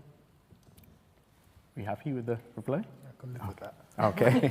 I didn't know if you want us to get a little bit spicy. So we'll move on to the next question, which is, so charity sector childcare providers often deliver high quality early education and care to particularly some of our most vulnerable young people, and also to some of the most vulnerable families. So how exactly can we spread their best practice across the early years sector?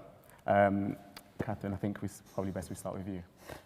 Okay, so I've got a lot to say on this one. I think what's really interesting is that in the early years sector at the moment, the number of voluntary early years providers is dropping, and the number of the big chains are actually, who are businesses, is increasing. And it certainly says something about the system that we're in, that actually those who are looking for profit are at the moment growing, and those who potentially are smaller and less focused on profit are finding it very, very hard to make ends meet. So we have an issue in our sector at the moment. We obviously run settings who provide support for children with special educational needs and disabilities in the early years. And a number of years ago, we realised that the skills that we had in our centres were fairly rare in the early years sector as a whole. So we set up a training programme. However, the training programme is funded by another charity, so it's not government funded, but it at the moment reaches 11,000 practitioners in mainstream settings. And those 11,000 practitioners are being trained in how to work inclusively with children with SEND to make sure that they're getting access. Because at the moment, only 18% of our local authorities say they have enough places in the early years for children with SEND, which is scandalous. It's something that is a huge issue for those children and their life outcomes, but also for their families. But I find what's really interesting is that while we're doing this and it's exciting and we do feel like there's certainly a movement for change, you can't do that without changes happening at a government level with all of the situation around that as well. So it's great for the practitioners to feel more confident. It's great for them to have more knowledge. However, it also needs, alongside in partnership, the government to fund SEND support better in settings, because at the moment 92% of settings have to fund it themselves at times, 92%. So if you're a setting in the early years that's struggling, you're not going to be able, or you're not going to take a child in front of you that's going to cost you money compared to another child if your main aim is profit. So we're seeing now rising numbers of children being excluded. It's rising all the time. The government needs to link with others like Ofsted and make sure those messages about inclusion are coming through in that way. So funding, messages through other providers and partnership with other parts of the government. And then finally also potentially standards for the larger providers who are making profit in the early years, but better standards so they cannot say, we are not accepting this child because we can't meet their needs. That is something that's being said more and more recently. So those small charity-style providers are working really hard to make it happen, whereas the more profit-focused organisations are actually turning away children with SEND in larger numbers than ever before. So, sorry, that wasn't very uplifting. So we are making a change, but it cannot happen without government and others working together at the same time. Anyone else like to contribute? Yeah, I think from my perspective, a lot of the young people we work with, we can show through evidence that they have not had a good start in early years. As a parent, there's no job description. But what you do is you learn from your own parenting, whether that's good or bad. We tend to find young people who are desperate to be loved, desperate to be cared, having their own children, and those children not having a good start in life because the person who's their parent doesn't really know how to do it, and they've had bad parenting themselves, or challenging parenting, I should say, themselves. So looking at Sure Start, looking at the work we need to do early years, wrapping support around those young parents and giving them the skills to support their and get away from removing those children from the families unless it's a safeguarding issue. Let's wrap some support around those young people. Let's work with early years. Let's look back at Sure Start. Let's make sure that the fundamentals are there to create an environment where children are happy, are loved and cared for. And I know that a lot of the 16-year-olds that we're working with have never had that in their life, and it's a massive gap. Brilliant. Thank you. Bridget, would you like to respond? Yeah, I mean, we could talk about this all afternoon, but I'll try and keep it reasonably short. I mean, I think connected to everything that Catherine has said, I mean, I would agree around the need for greater support for practitioners. I think that applies both in early year settings, but actually across our school system, where I hear increasingly, both from support staff and teachers, that they don't feel they have the training and support that they need to best support all children and young people within their community, and the need for inclusion around that. And I've been really interested looking at some of the funding models that are in operation in other parts of the world in terms of early years, about how you can better connect funding to outcomes in terms of progression, training and development for the workforce, because they're the people that will make sure that there's that really high quality provision. We can't do that without people in those settings. So that's a really important part of it for me. Mention of Sure Start obviously prompts me just to talk very briefly about how I do want us to get back into a position where we have wider support around families that is connected and joined up. Now, all of the evidence is very clear about what Sure Start achieved last time around, and I saw at first hand some of the more effective interventions in terms of what that looked like. And for me, where it worked best, and I saw some great examples in Sunderland where I'm from, was where statutory services were working with the third sector, but most importantly, listening to parents and families about what they wanted, what mattered to them, and the kinds of provision that they wanted to see in place. So, for example, it was Saturday morning clubs so that dads were always involved.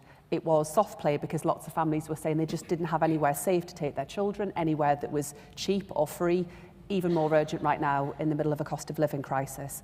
And none of this, of course, can be separated out from the need to tackle child poverty overall. And that's why we do have a really strong commitment around making sure we're working across government to tackle child poverty, because I want parents to have real and genuine choices about how they live their lives, how they spend their money, and frankly, that they've got more money in their pockets so that they can make those kinds of choices for themselves. And that the kinds of experiences that, frankly, middle-class parents get to enjoy with their children, about trips to the park or a museum or buying an ice cream, for so many of the people that I represent, that just doesn't happen at the moment. It's just about getting by day to day, and we've got to be better as a society than just thinking about it's about getting through the next day or the next week or getting to the next end of the month and getting your pay packet. It has to be about giving people a much wider range of opportunities than that. Brilliant. I'm just mindful of time, so we're just going to go to the audience questions. So the first question is, what role can social enterprises play when helping upskill the next generation for the future world of work? I think social enterprise has a massive place to play. The challenge that you're trying to overcome cannot be achieved by any one individual organization. So you need to think about collaboration as key. So I talked earlier about the importance of giving young people exposure to internships. There's a number of organizations that are doing fantastic work alongside Career Ready, the likes of Social Mobility Foundation, Upreach, a number of us that are doing all work to try and help young people. So effectively, I think it's about forming some form of collaboration, aligning your voice, and have those strategic conversations. Obviously, there's some things you are going to be competitors on, right? So when it comes to pricing your model, you might be pitching to the same organization to provide internships. So there's some things that might be off the table, but where you align in your messaging, we need to be forming more coalitions. So whether that's charities, community interest companies, social enterprises, it doesn't really matter. But I think uniting that voice is what's really important. Brilliant. Any other contributions to that question? Yeah, I mean, I wish I could harvest all that energy that young people have, all that resilience that they have, and harvest that into them setting up their own social enterprises and working with them. Because these young people, they know how to hustle. They know how to hustle, and they're good at it.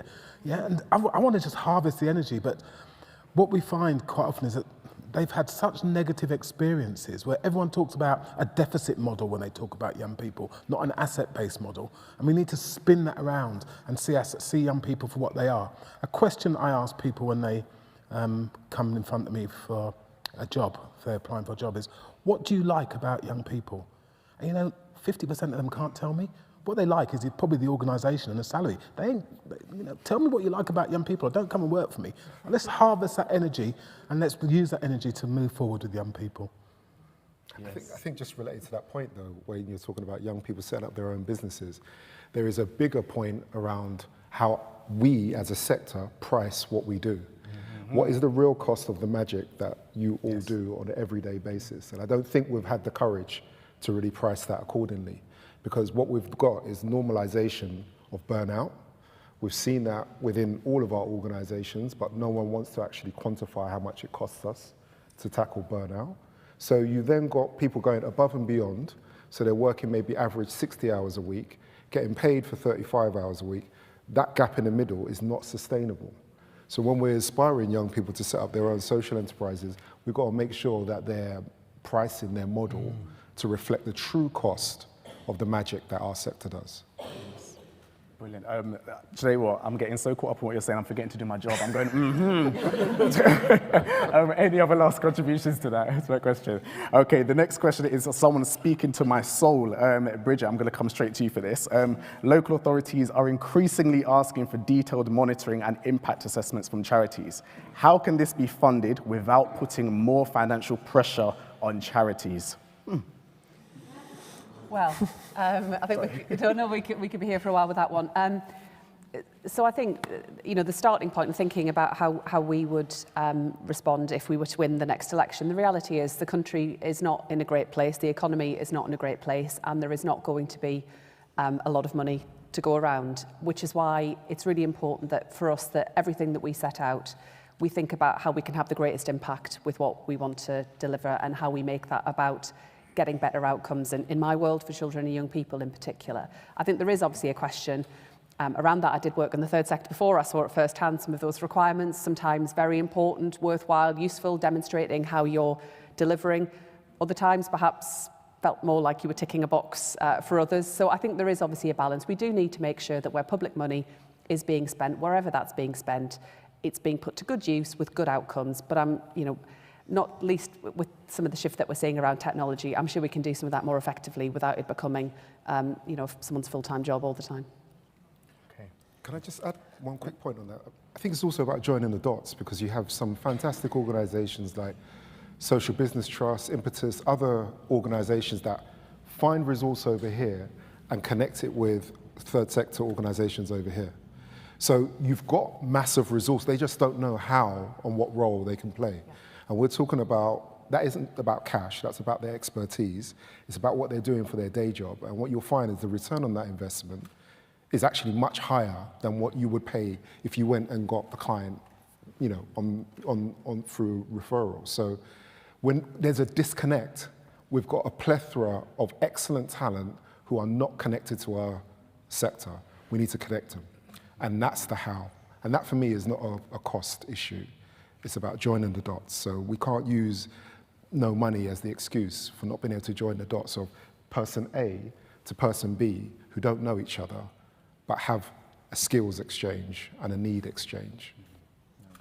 Catherine, do you want to go in quickly? Yeah, I was just going to say, what I would really like to see with local authorities is more of the conversation once somebody has a contract, a conversation to say, and what do you think should be tracked? And then can you use your key performance indicators that you already track as a charity, and can we use those for reporting on the contract that you have with the local authority? Because those are the best conversations we have, and then we don't have to create reams of new data to satisfy them. Actually, we're giving them what we already gather, because that's what proves that what we do is good.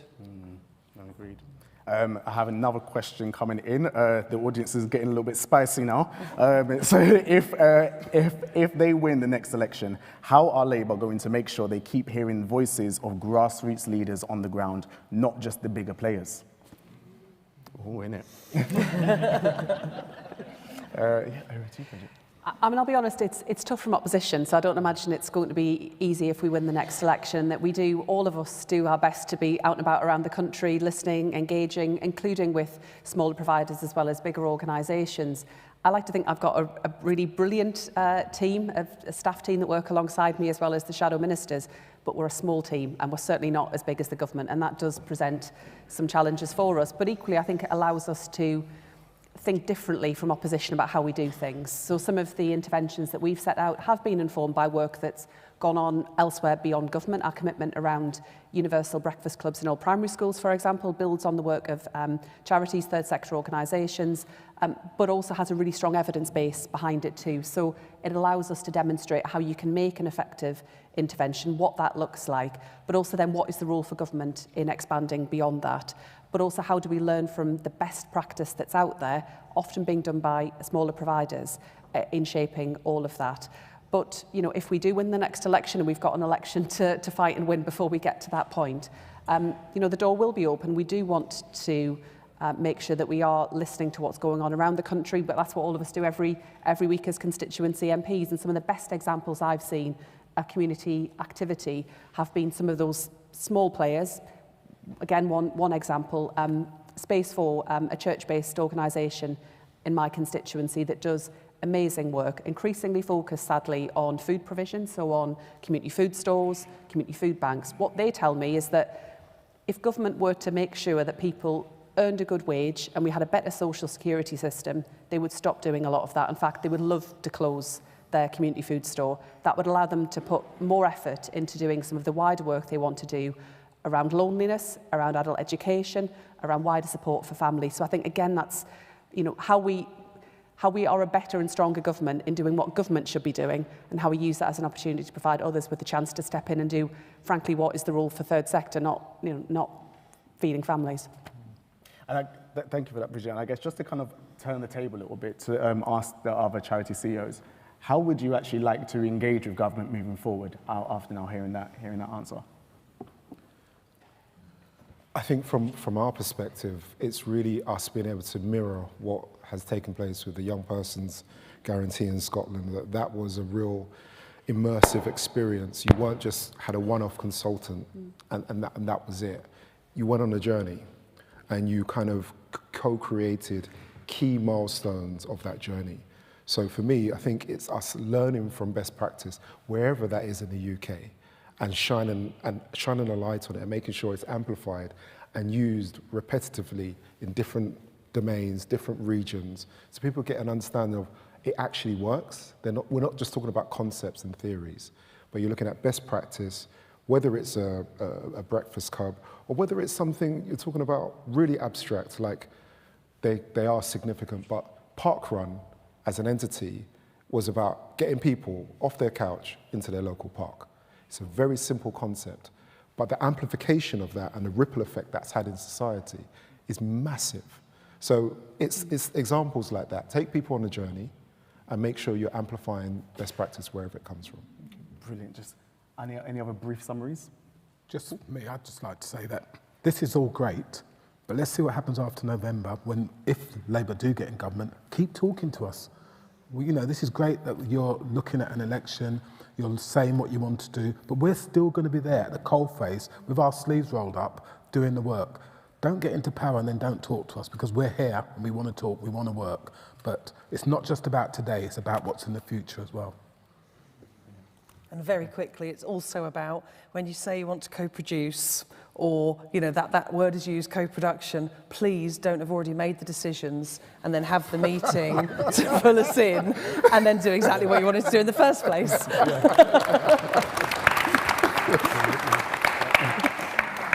Thank you all so much. They had the after lunch slot and they absolutely bodied it. Please give a round of applause for the panel. Thanks very much. Thank you. Thank you. Thanks a lot.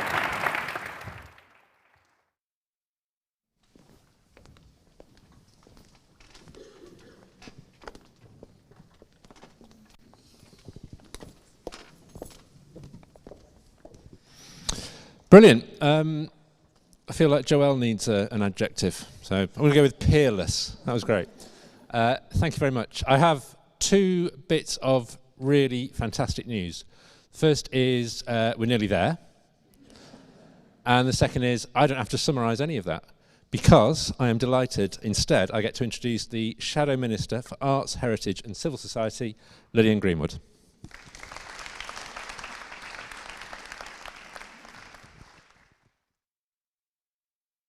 Thank you. Thanks so much, Matt. We're coming to the close of what's been a really special time here today, and I want to say three things to you.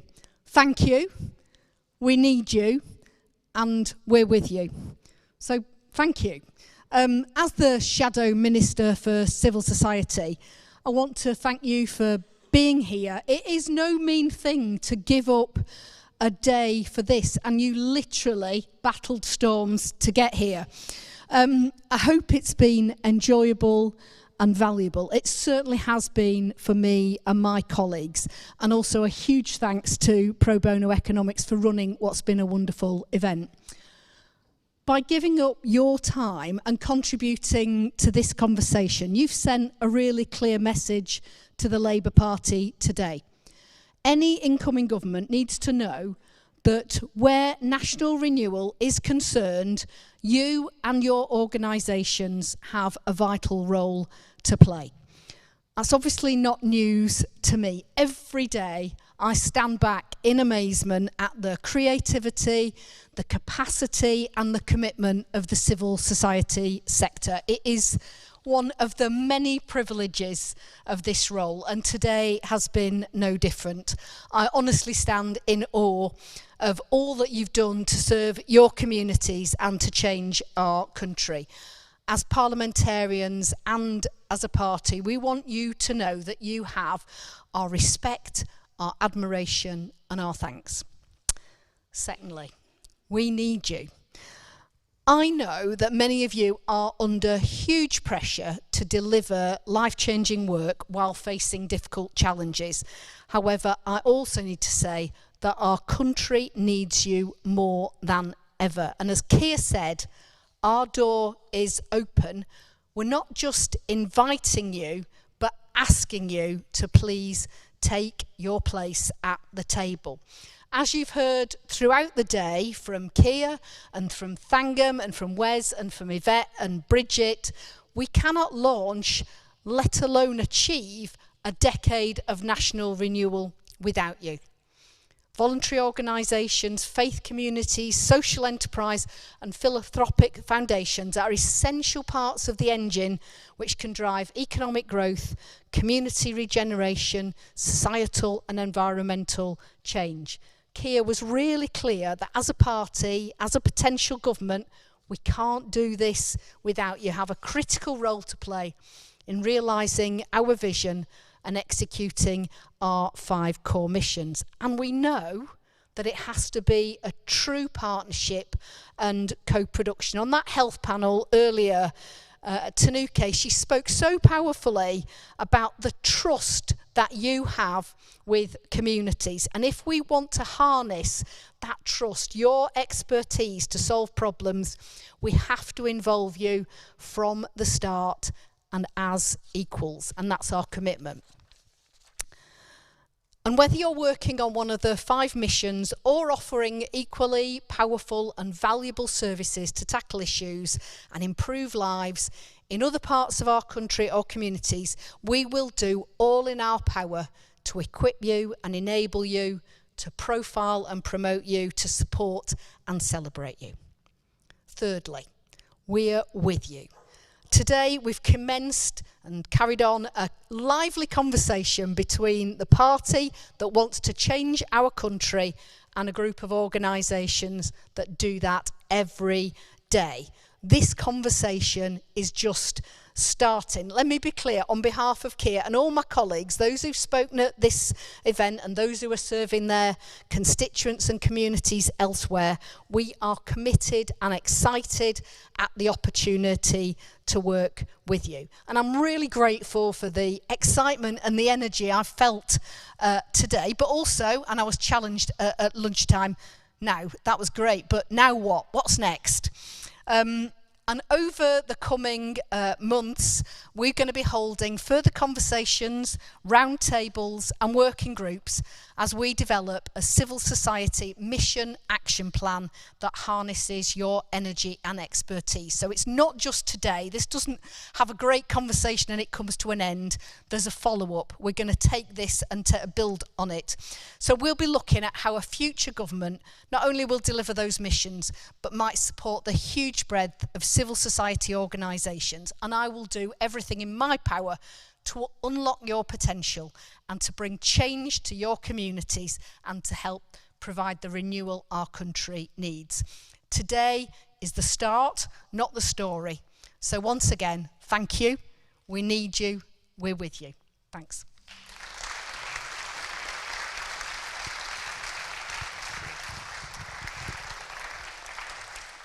Thank you, Lillian. That was great, and we will be holding you to those words. Be assured of it. I saw everybody writing down when you said, trust me on this one. Right, what a day. I hope you've enjoyed it. I hope you've been inspired, innovated. The world outside hasn't changed while we've been in here, although the sun has come out. The challenges are still there. The All of the things that we deal with on a daily basis are still there, but I hope you leave here on a high, and not just because of the potency of the floor varnish. As Lillian says, this is just the start. We do want to keep these conversations going. From pro bono economics perspective, we want to have this conversation with all politicians at local level, at national level, and all policymakers, so within civil service and elsewhere as well. Because as we said in the Law Family Commission on Civil Society, this is about recognising civil society as an equal partner, as a key engine of growth and of well-being in the UK. Until we connect it into all of those different parts of the country where decisions get made, where insight is required, then we won't be unleashing its potential and operating at full potential. So lots for us to take home today and to think about and to take forward. I need to repeat some of the thanks I said right at the start of the day. This time, even with more sort of heartfelt emotion now that we've actually finished the thing. So to our sponsors, thank you very much. To the wonderful St John's venue for being magnificent hosts. To Lillian and her colleagues who have been very generous with their time and very candid in their conversations throughout the day and hopefully beyond. To all of our amazing speakers and panellists, we've had 24 different people up here and every one of them has brought inspiration and perspectives that have made me think differently about things compared to when I came in. To all of you, for all of your fantastic contributions throughout the day, both in the room and online, all of those questions and comments coming through on Slido. Thank you very much. And final one from me is to Team PBE. I did thank them at the start. They'd already been working extremely hard. They've been working even harder. I turned my phone on about 5 minutes ago. There's 600 messages on there on the WhatsApp group. Something's been going on in the background, and I've been completely oblivious to it. So they definitely deserve a pat on the back. They probably deserve the day off. They might even deserve the week off. I've heard their boss is a bit of a tyrant, so they're not getting it. However, I have no control over any of you, so you are free to leave. Do what you will with your days. Do what you will with your weeks. The only thing I would ask you to and recommend is that you go and sign up for our newsletter on the way out. We finished 3 minutes early. We are efficient. We are a sector that should have parity of esteem with the private sector. So go and spread the good news. Thank you.